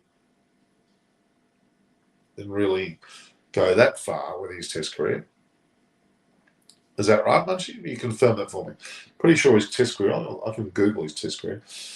I'll just see Robert Keys. That's what he comes up. Just not going into cricket there. He comes straight up there. Robert William Trevor Key,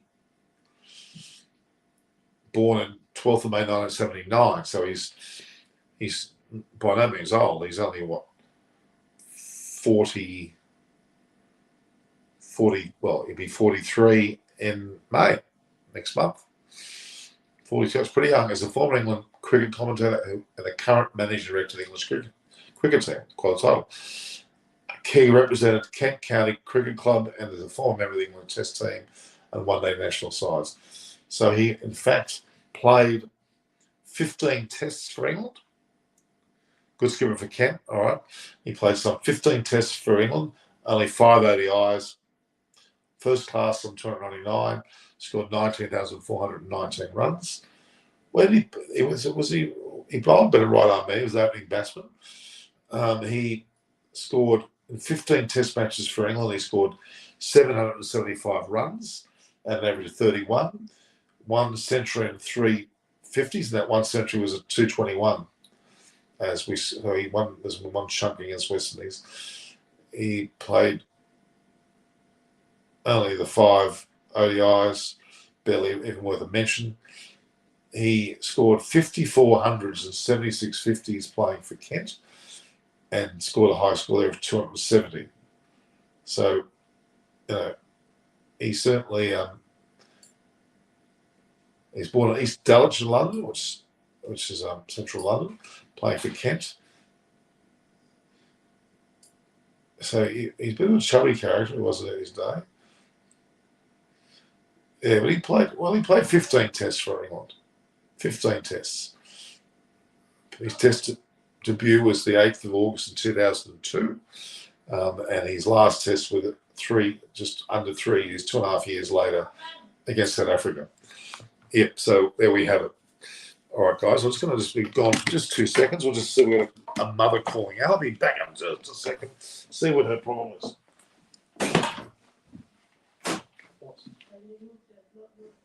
On the phone, still on it.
Yes.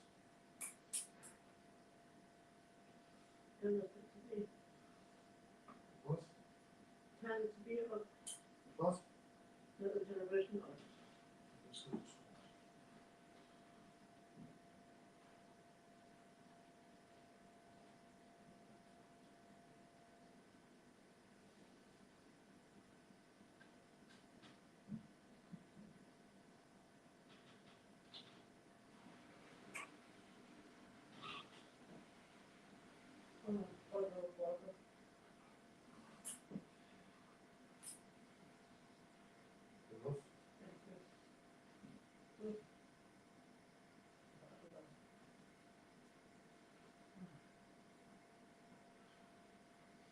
Yeah. I'm going to get back on TV, okay?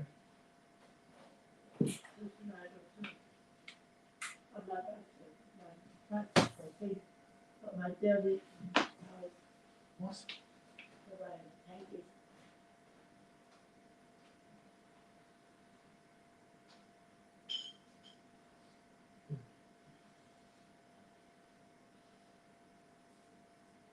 Zoom now. Get later. Okay. All right, guys.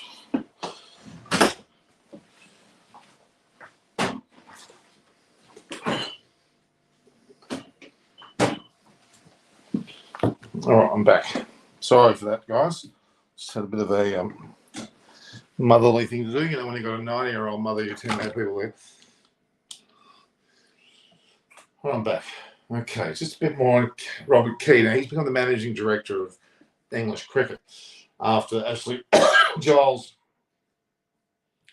Following an injury to Marcus Scothic, Robert Key made his test debut against India in 2002. He toured Australia during 2003. I don't know how many scores then. He's won the international debuts in 2003. So he played only a handful of ODIs, no T20s, 15 test matches, his last being against South Africa on 21st of January 2005. So had a rather short career in test cricket, but he did score a lot of runs opening and batting for Kent. He did put some sort of mark on his cricket, but he could be making a more of a so-called imprint in his managing director role of England cricket, which is quite an honour, quite a leap of faith somewhat. Not saying he's not capable. I'm not saying that, but it's something that, in all honesty, people tend to, put a lot of pressure on people in that role, and he probably needs to be given some sort of a credit at this early stage. But very, very polished individual, very well spoken. You would argue that his chances of making a fist of it are pretty good. Well, we hope he does, because England cricket hopefully should go back having someone like David Gravely as the so-called chairman of selectors, which they didn't have. They made Chris Silverwood both coach and selector, and God knows what else he was doing. It was far too much. Having a chairman of selectors, or chairperson, or chair of selectors, in this modern way of saying it, you will see hopefully that someone like Paul Collingwood, perhaps, or someone similar, that might be on a panel, get people to go around scouting for their players and find the next level of player. You would hope then the teams, the county teams, get more stability in their playing ranks along the season, not encouraged with 100 as much as it probably has been. And then hopefully you might see, some sort of improvement there to the way that England cricket has gone, because it's in a real mess. They've lost, I don't know how many tests, 17 or 18 or something.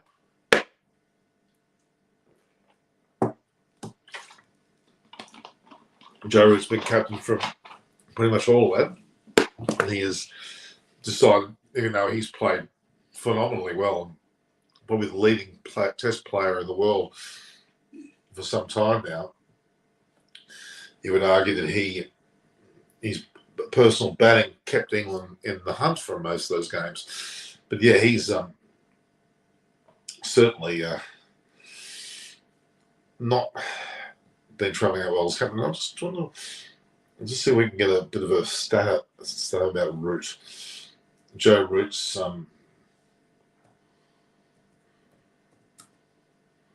captains. Let's see that we get captaincy up there. And so the highs and lows of Root's test captaincy. There's quite a few lows, I'm afraid to say.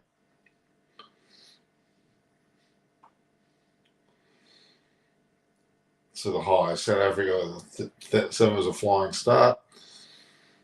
Feel-good home hammering of India.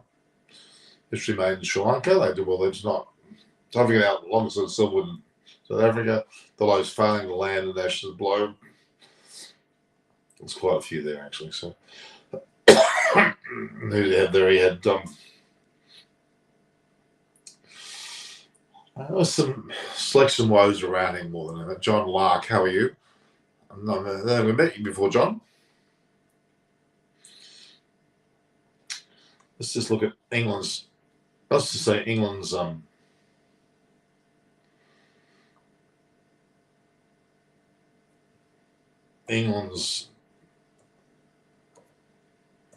test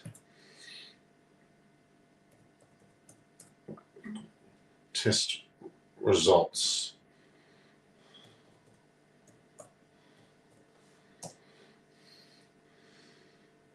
So look here, it's not telling us too much.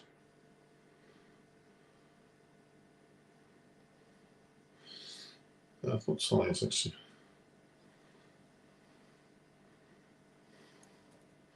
I'll put England's last test win. So let's see if I get that last test win. No, that's the Ashes win. Oh, the Ashes win. Last test win.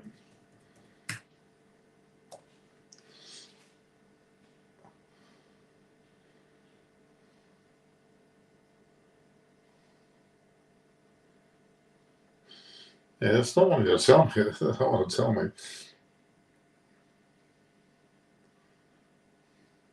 Okay. They won a test match against the West Indies, it looks like, last. But yeah, I don't know what the story is there as to its last. Okay, so they lost 4. They actually lost 4-0. 1-0. 1-0. They've lost quite a few matches, right? Put it that way. That's a win. So, John, like England's test results should be a lot else together. That's correct. I think it's been some 17, has it? It's been some ridiculously large number under both root and general captaincy, and it's pretty bloody ordinary, to be honest. Hence why root's not there any longer. England's home. Still a test record in 2021. That's not. This is football, soccer, on cricket. The results from 2005 to 9, so let's see how that goes.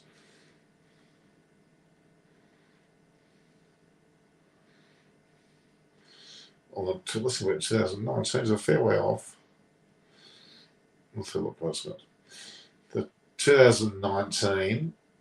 Oh, Charles. What year is it?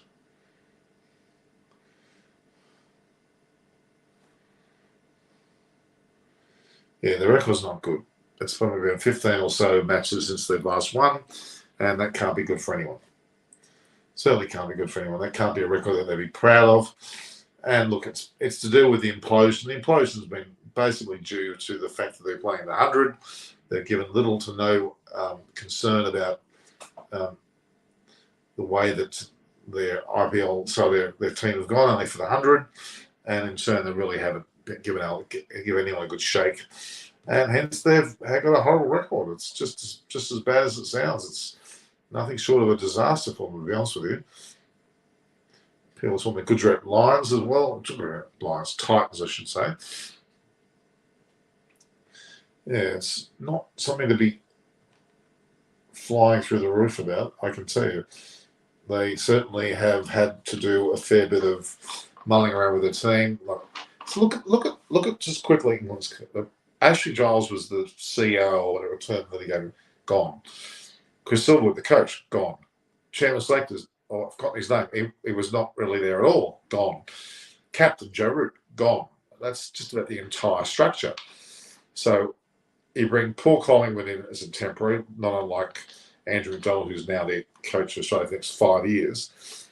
Then you'll see, I just mentioned Paul Collingwood, but then they're looking for Rob Key has taken over Ashley Giles, left off. Still need a chairman of selectors or chairperson of selectors, or whatever you want to call the term. And they need a coach. And they need a captain.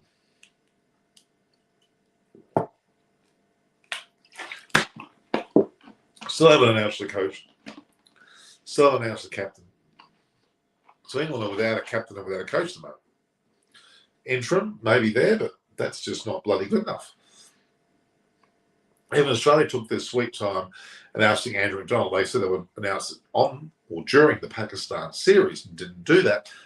After it, with a bit of pushing, a bit of leaking from Ben Horn there in the papers to say that Andrew McDonald has basically signed on the dotted line, and we didn't know still officially. And then Cricket Australia were forced to call their hand and gave him not only for, well, not for 3 years, not 4 years, but for 5 years, which is a longer tenure, I'm pretty sure, than what Langer got.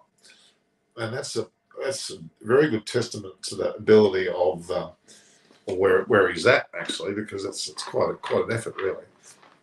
Anyway, so it's 9:45 here.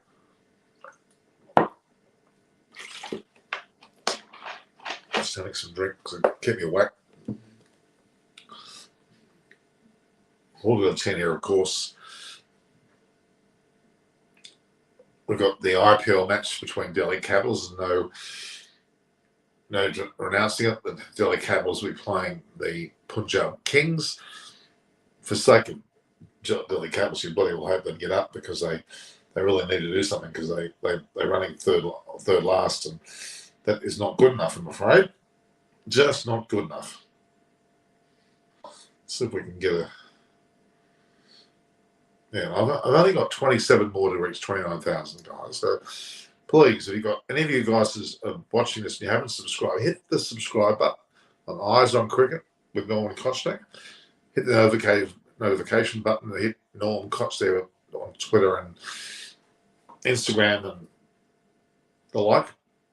Although I'm not a really big Twitter fan, but I'm still there.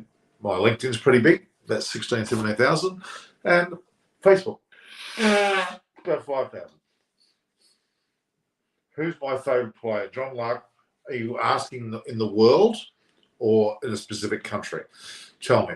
Because in the world, at the moment, if I were to say my favourite player in test format, I mean, some of the bowlers are pretty damn good. So I wouldn't mind watching some of the bowlers play. Like Pat Cummins on his day, certainly good. And Bumrah, Rabada, even good old Harris Ralph there from Shaheen Afridi from Pakistan. But in batting terms, really, Joe Root's been pretty good to watch. Steve Smith and Dave Warner have waned somewhat. Babar Azam was fantastic in Pakistan against Australia with his 195 or 6. Certainly worth watching. Azhar Ali as well. Virat Kohli, not that long ago, he was excellent to watch. As I said, Steve Smith, but Usman Khawaja has emerged to me, John Lark, in the world. And I would say that Usman Khawaja is my favourite player at the moment in the world, I think. Not only because he's Australian, but he's got that Pakistan background. He's got incredible style. He nailed it in Pakistan. He nailed it in Australia against England. Scoring 2 centuries in the 1 test. He's going to nail it in Sri Lanka in a few months' time. And then he's got a further opportunity to nail it in India and the World Cup if he gets to go. And then in their home Australian season. A lot to like about Usman Khawaja, even in his captaincy role. Why not have him as captain? He and Jason Sangha should be captain or vice captain. Pakistani Indian derivation player playing for Australia. Why not? Let's show some ethnicity. Let's show some effort there to bring Australia into the multicultural era. And I would say Usman Khawaja is my favourite player at the moment for Australia. Probably the world. I mean, I was Joe Root, to a lesser extent Virat Kohli, and to a lesser extent Kane Williamson, who's had that elbow injury for most of the season. Just getting a Guernsey again as captain of Sunrise Hyderabad. Yeah, so he looks good. I would have talked highly about Bishop Punter that 12 months ago as well. His performance in Australia was phenomenal. He's great and a good nick too. Who we talk about, John, like Usman Khawaja, yeah. Absolutely. He is on fire. Great player. A lot of time for Usman Khawaja. So I need 27 more subscribers to reach 29,000. Can you guys go and send, view, like, and share this video and others? Send it on to your friends and family, your colleagues, acquaintances, cricket lovers. Just say, hey, get a load of this channel and give it a bit of a subscription button to be hit. And we get to talk to guests like I had today. I had Giuseppe Terranova, Italian background, great century in Sri Lanka, good 10-odd years ago, 12 years ago. Harry Tsoumbaras is not here today, but a good spinner. Michael Anastasia, double 100, 242 were magnificent things I've ever seen. Really, really good. Can really bat. And then you've got George Passaris, who was a keeper opening bat. Solid as a rock, quite a good sledger. Well, he thinks he was anyway. I wouldn't necessarily say he was that good, but a few accolades for his sledging. And yeah, we'll see him. Those 4, I'm calling it 2 Italians, 2 Greeks, and 1 German. Well, me being Australian, but being German background, that are going to be on that show on a regular basis. So there we go. Quite happy with that. It's a good show. It's good people that I know. They're mates of mine. They're people who I've known for a long time. 10, 20 years, most cases. How did I get to play for that team again? And what brought me to Brisbane Saints? Oh, it was originally we were a part of a club called Greenbank. Then we went to Brisbane Saints. I don't know how we did that. I think we moved from Greenbank Pirates to become a part of that St Brendan's club at another level. We had, I think it was Sharan Ranatunga and a few others, and a couple of South African guys, some other Sri Lankans, all came together. We played together and we had a good team, and I was a part of that. And they moulded into that. And then they kind of, well, you could argue if, well, what did you say, fell apart or began to play less.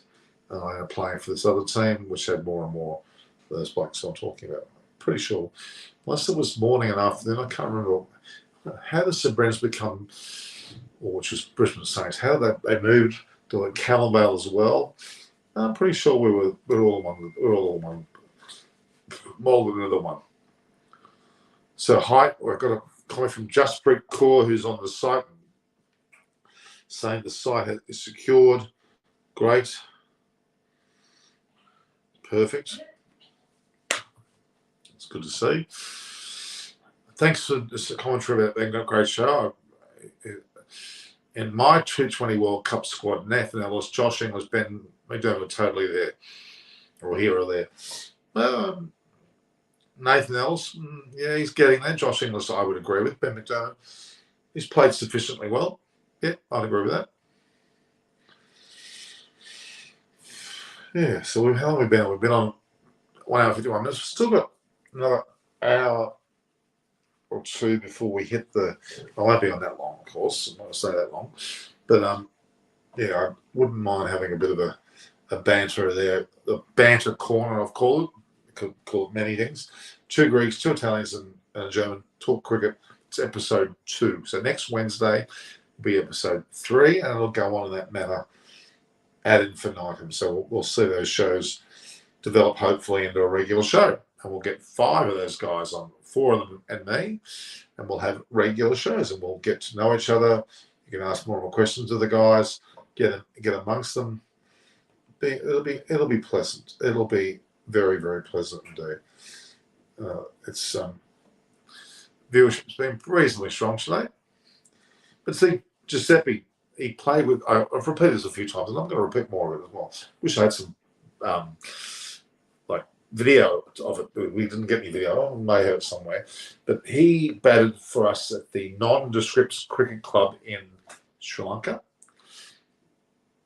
Well-known ground there. They're kind of their equivalent of a county. They're provincial cricket. And at NCC, we played on the ground, and it was the last match of the tour. And in came Giuseppe and scored 100, and it was magnificent.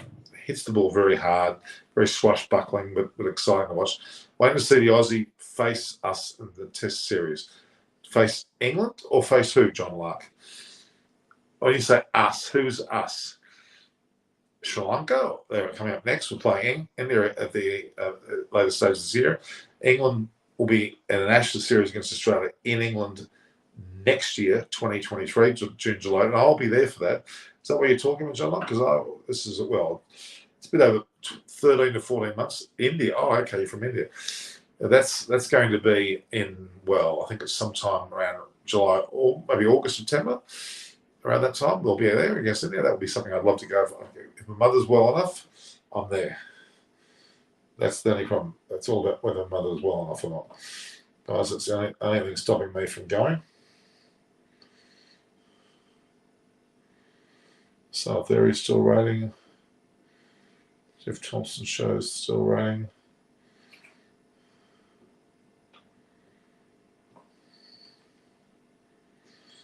Yes.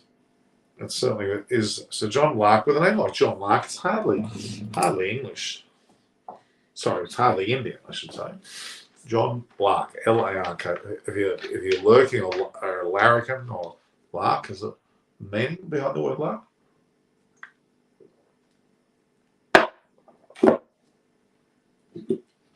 Why you got the name John Lark? Is that your real name, John? Another guy called Paul Newman don't know whether it's really Paul Newman. He's off on the show.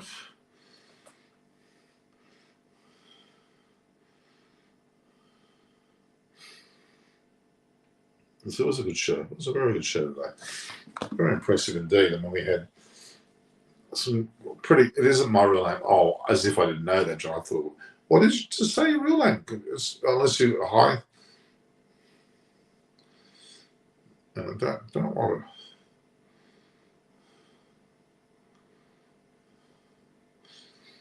So Gamanthi says lovely place. Yeah. Craig Hawkins. What's Craig Hawkins got here? Picture himself playing cricket.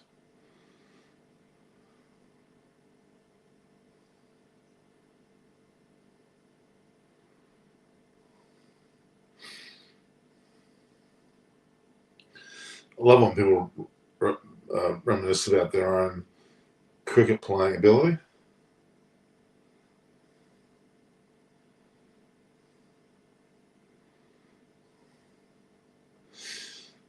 It was something of a, it's a nice touch. Very nice touch. Best not to have real name in social media. I've got my real name. I don't have a problem with it. I'm who I am. I don't see a problem with that. If you want to chase me, chase me. I couldn't care less. But we've got 3, 5. It's been an okay showtime. So, guys, ask me questions about the situation. We'll go back to the situation with England. So look at the search results. COVID-19 numbers are terrible. In Australia, we 111,000. Geez. In Australia, we had 50. That can't be possible. We had 51,000. Yes, 51,000 new cases in one day. Ew. 38 people died. Well, I don't think we're really appreciating what's going on here with Australia. We had 5.5 million people come down with COVID. That's a large whack of our population. 51,000 yesterday, 6,845 have died, which compared to the rest of the world is not that many. 38 actually died yesterday. A few, we've had some, that's a bit of a worry.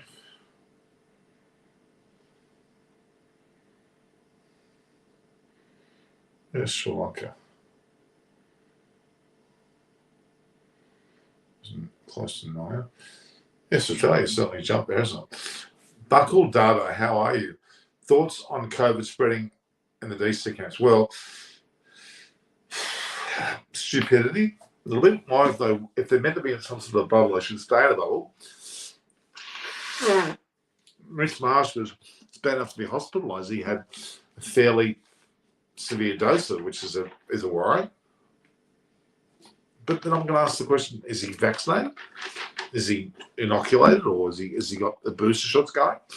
Shouldn't have any effect. A little bit unusual. Also at the end. So back to the Indian Premier League. As I was saying earlier, Gujarat Titans, having played 6 matches, won 5, lost 1. Royal RCB have also had, they've had 10 points. We've had 5 wins and 2 losses. Most of them lost 4 wins, 2 losses, and they're a team which certainly holding their own at the moment. Well, they got Josh Butler, he's the successor of them. Lucknow, look at all 4 sides. Gujarat has had magnificent batting from Hardik Pandya. RCB, Duplessis beginning runs. Both captains. Rajasthan Royals, Josh Butler's not a captain, but he's been batting as well as Sanju Samson normally does. And then Lucknow, of course, have got KL Rahul, who also got a century in his last match. Sunrise Hyderabad, well, they've had 4 wins on the trot. They've had the best winning streak out of all the teams at this point. They've had 4 in a row. They're on 8, just out of the top 4. KKR, of course, with Sunrise has got Williamson. KKR have got Cummins is in the side. KKR as a captain, they have Shreyas Iyer, who's also played very well. Punjab Kings, well, they've got, have they got Agarwal? They've got Agarwal as their captain and Chikadawa. Who is your current pick to lift the IPL trophy? Oh, I'm going to say RCB still, but it could well be a Gujarat. It could be Lucknow, but I think RCB. My favourite IPL team is KKR, Kolkata. I've got a soft spot for Kolkata. I did think Delhi Capitals were going to win last year, but they didn't. And this year, I'm hoping RCB win because it'd be nice to get Kohli up and Glenn Maxwell's there. And, of course, Faf du Plessis is incredible the way he's been batting and captaining the side. So that's my tip. Mumbai, Chennai gone. Delhi, well, they're gone. Punjab's gone. KKR still around. Sunrisers streak's going to end soon. Lucknow, every chance, but going to finish well. Rajasthan Royals, if Josh Butler keeps scoring runs, yes. But RCB are mine. And Gujarat, of course, have got so Gujarat's playing with Hardik Pandya. Well, Lucknow's got KR Rahul. Yeah, so that's my thoughts. What has been one of the things that has most surprised you in this edition of the IPL? Well, the way that Mumbai and Chennai have both dropped off, and even Delhi, those three teams surprisingly poorly hit. Mumbai have lost a few players, but they've also kept a pretty good nucleus. Chennai, well, Dhoni's obviously passed his best. Not contributing with a bad ball, maybe still a bit of behind-the-scenes captaincy. But yeah, the way that Mumbai and Chennai have fallen from grace so heavily. And the other part of the surprise is the upturners, Gujarat and Lucknow doing very well. So who are the top 3 Indian players you have been most impressed with? Well, Josh Butler, without a doubt. Hardik Pandya has been impressive. KL Rahul's been impressive. Du Plessis has been impressive. There you go. That's my top players. Really, you got Hardik Pandya, Du Plessis, Josh Butler, KL Rahul. Top 4 teams. All got 3 standout captains in their teams. In their ranks. It says a lot. It says a mighty lot. Mighty lot. Okay. We're almost there. So, Bakul Dada has Dinesh Karthik, yes, he's also been up there. Pandya, Shubman, with Indian players, okay. Dinesh Karthik, I did forget him. He's looked very good. Shubman Gill. Haven't said enough to say he's been going that well. But look, he's an incredibly stylish player. There's no doubt about that. A lot to be said about his performances. Indeed.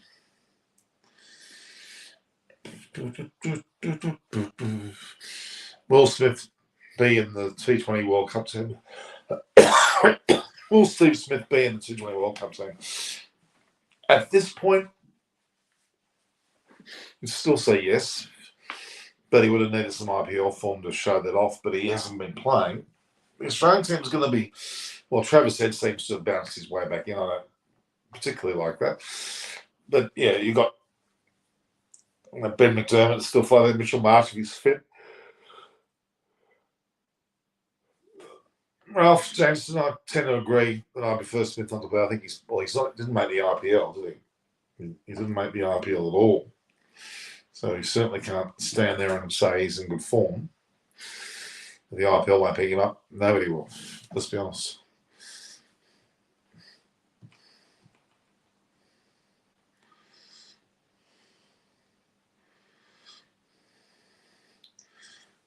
Three, 6. I got a South one that went to. How many has that got? Let's have a look.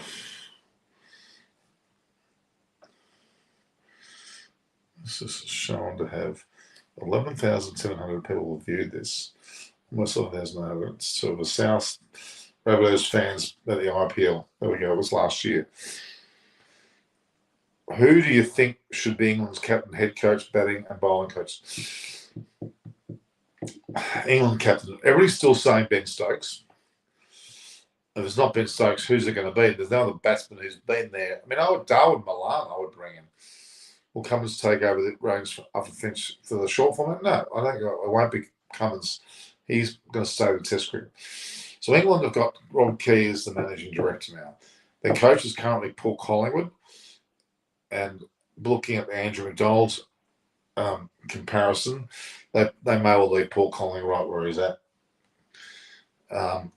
Then captaincy-wise, it'll be Ben Stokes first, but I'm not sure who else. Darwin Milan I would have back in there, but it's just me. Batting and bowling coach as well. Jesus. Batting coach should be someone like a Anastasia, for example, whether he wants to do it. Bowling coach as well. They've got a lot of, I mean, they could even have James Anderson playing that role. Well, amongst bowlers, Umran Malik has been impressive. He certainly with great pace is the key to him. I think his pace, which is certainly holding him in good stead at the moment. So yes, there's Umran Malik. Well, made by Malik is actually very Pakistani, isn't it? Interesting. Go around the world.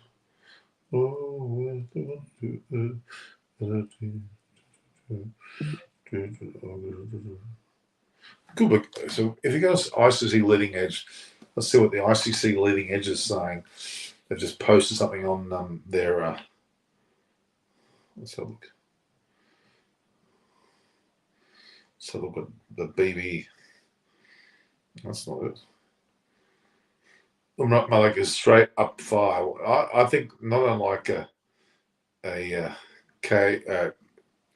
Harris Ralph. So watch that for Harris Ralph, guys. Ooh, here's something.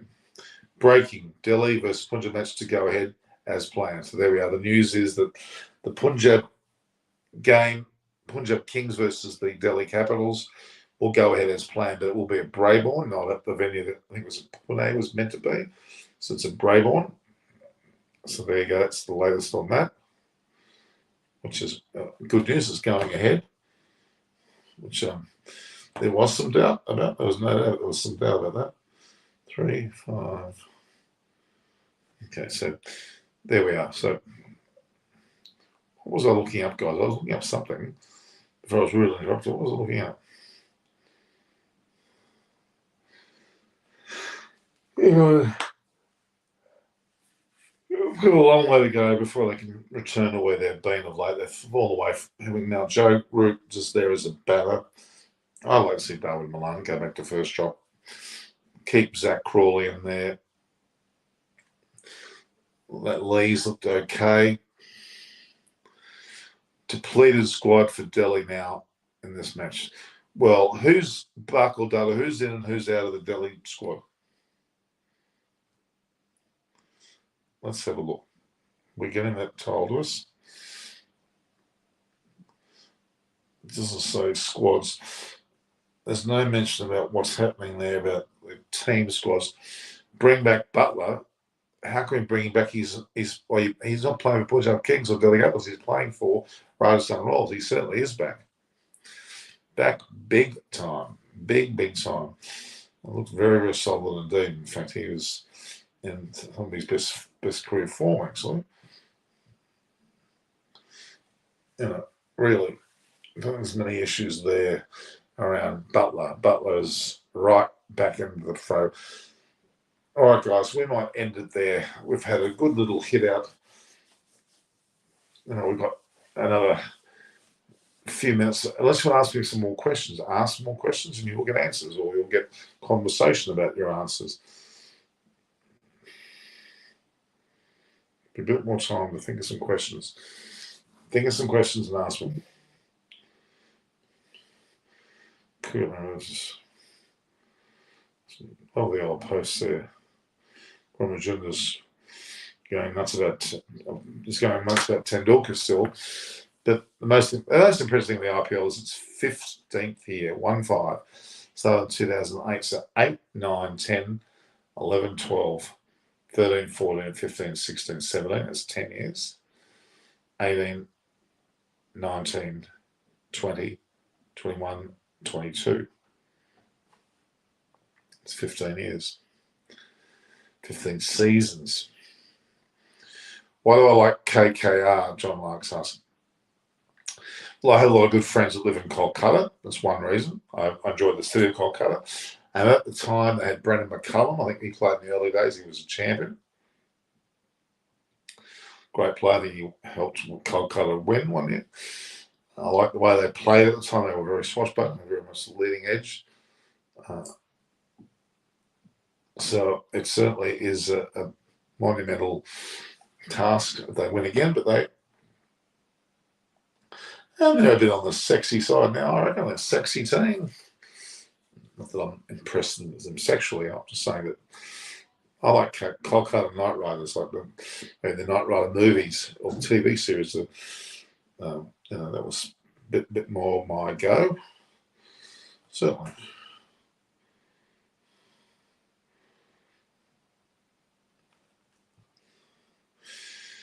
No, we're picking up, guys. We're picking up. Why? So, what, John? Like, who do you like? If it's not KKR, what's your team? Bring back Butler, the boy. We can't bring him back. He's here. I don't know where to bring him back from. He's leading the way, guys. Amazingly successful.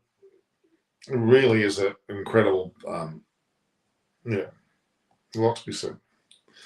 28,975. I think 25 more people. So if you're subscribing to this channel, view, like, and share the posts. Make some comments, but then pass that on in an email to your friends, acquaintances, next door neighbours, people who you know like cricket, just to say, hey, look, there's something interesting, hopefully refreshing to watch. So John Lark's team is CSK. Now, I have a lot of time for Chennai Super Kings. I spent a lot of time there. I went to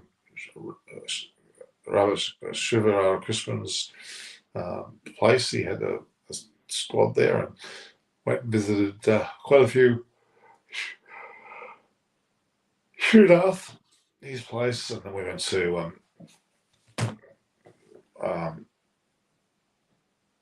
Dinaka's place, one of the riders to the Hindu. Hindu's based in Chennai, of course. Dhoni was there one year. We had Michael Hussey, we had Irfan Pathan.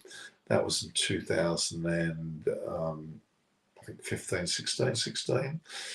And CSK, we went to Joe Robbie's Salt Lake City Stadium in Kolkata to watch the opening ceremony. It was pissing there with the rain. And then I went to see games in, pretty sure I went to one in Delhi. Tamil Grounds there in Madras, in Chennai. Hussey's still there. Mark Hussey's still there with CSK, yeah. There's David Hussey. Who's he with? He's with someone as well. I'm impressed how well Hazelwood has performed till now, not being milled all over the world. But quite frankly, Hazelwood was never a short form bowler, he was a test bowler. Probably didn't even realise how much he could do at that level, didn't really know the skills of the bowling at that level. And pulled himself very strong. And, one of the hearts back. Very much so.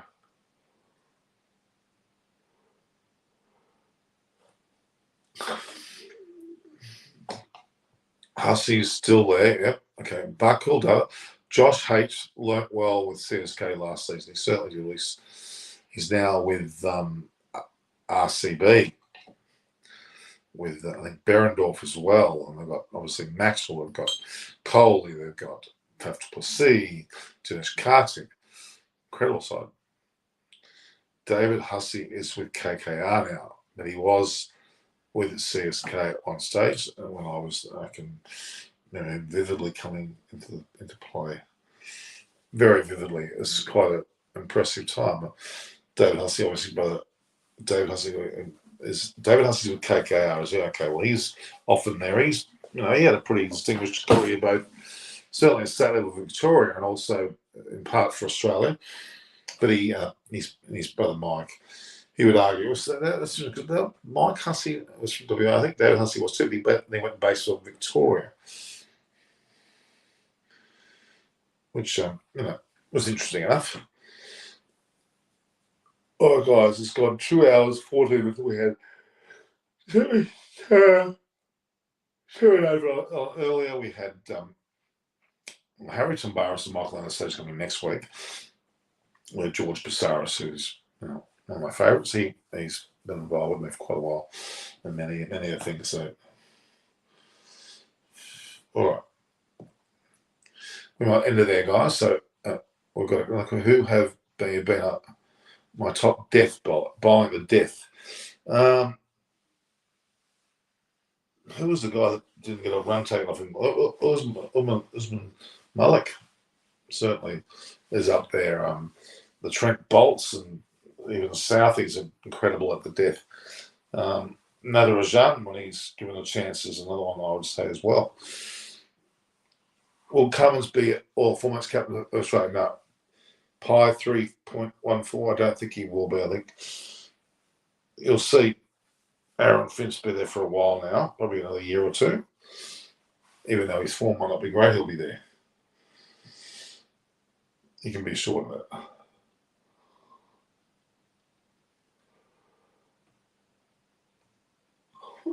All right, so Pat Cummins won't be an all formats coach, I'm pretty sure. He'll be sticking to his guns and being a test captain for a little bit longer. Nothing to be concerned about there. It's still a pretty impressive effort. A man that really wasn't in the hunt as a captain by any means has done very, very well. Very well indeed.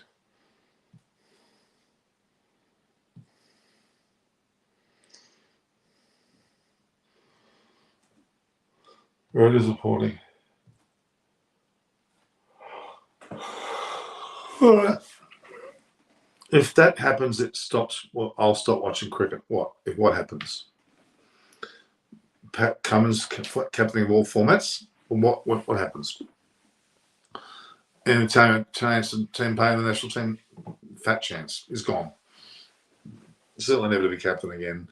And as a player, they've got keepers now that are better than him. More so in their batting ability. Well, Tim Payne used to be pretty good at that in his day. I'm still a bit gobsmacked to what happened there. He was pretty good. He got on the side. He was selected on the same day that Steve Smith was first selected, actually, back many years ago. It was 08, I think it was 08. And then fell out of favour. I think was injured, he fractured or damaged his working of his hand. It was out for years and years and then almost gave up cricket. Almost became captain. Shubman, Faf, Miller, Mohan, Russell, Kartik, Butler, Hardik, Narayan, Rashid, Bumrah rate this IPL level. I think that's a pretty good one. I don't know whether I'd have Bumrah, Rashid, Narayan, Hardik, great bowlers. Butler, Hardik, Russell's pretty good. Mohan, Miller, Faf, he might throw maybe Hardik Pandya. Have you got Hardik Pandya? Yeah, he's got him there. Faf with Shubman, Miller, Mohan. Yeah, it's a pretty good play side. I mean, KL Rahul, you can't. I'd push someone out for KL Rahul at the moment. Josh Butler got further down the order now. Who are the captains? If the sea over Mohan would probably be somewhere thereabouts, but they will be, just to see who we get in first. Okay. Well, there's coughing, spluttering in there.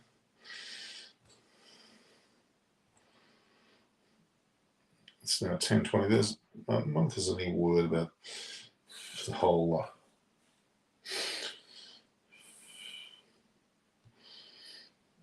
so there's any word about the match. So again, Gujarat, Munshi Butler would have to open. Yeah, you thought you'd put in your squad there, okay. Well, yeah, but who would you, Faf's already there, so take Shubman out and put probably in Butler at open and different batter later on, probably Dinesh Kartik's there. It's a pretty good side. So Gujarat Titans, RCB a second, Rajasthan Royals third, LSG, which is now Super Giants, Sunrisers Hyderabad, followed by KKR, Punjab Kings, Delhi, then Chennai, Mumbai. Two teams you would not ever expect to be down the order like that. Would you? I wouldn't have thought so.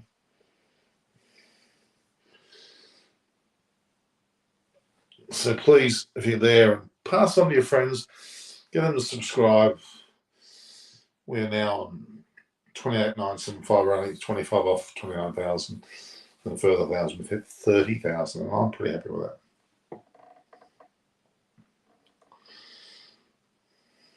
Although the numbers are weighing a little bit. I don't think it's too worried about it. But we'll have to open here, Munchie. You are right. I've already talked about that. So, all right, guys. We are hitting 10:22 here in Australia.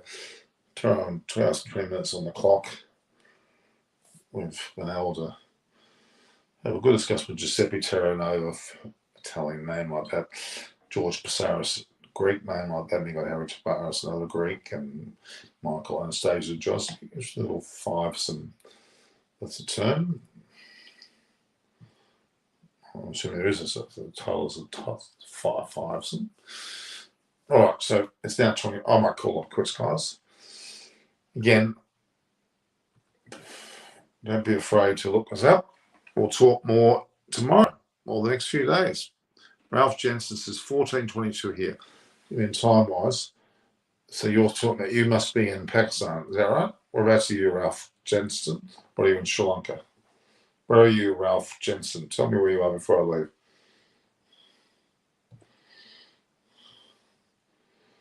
Six p.m. here, John Larkham. So you're in India, obviously. Well, not quite 6 p.m. It's 5:53. Ralph Jensen, you're in Berlin, for God's sake. Wie geht es Ihnen? Wir können ein bisschen Deutsch sprechen, das ist ganz in Ordnung, Ralph Jensen. Ich habe 4,5 Jahre in München gelebt und ich habe Cricket gespielt. In, not Marienplatz, but in Englischer Garten there in München. Ja, Rolf, genau. I'm from Berlin. Well done. Very impressive. Any other questions, guys? So it's 4:20. It's 2:22. So there are 8 hours, just on 8 hours difference. I don't say we've got. Ever so much closer. All right. Auf Wiedersehen. Auf Wiedersehen. Vielen Dank. Thank you very much. We'll talk to each other tomorrow, being the 21st of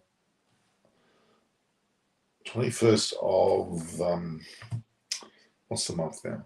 April. Berlin. Ich habe 4,5 Jahre in München gelebt. Must be now. All right. How about we say goodbye? All right. All the best. Talk to you all tomorrow, the next ensuing days. Enjoy your evening. View, like, and share. Subscribe to that, and go and click on the like buttons for many of those things. And we'll see each other tomorrow.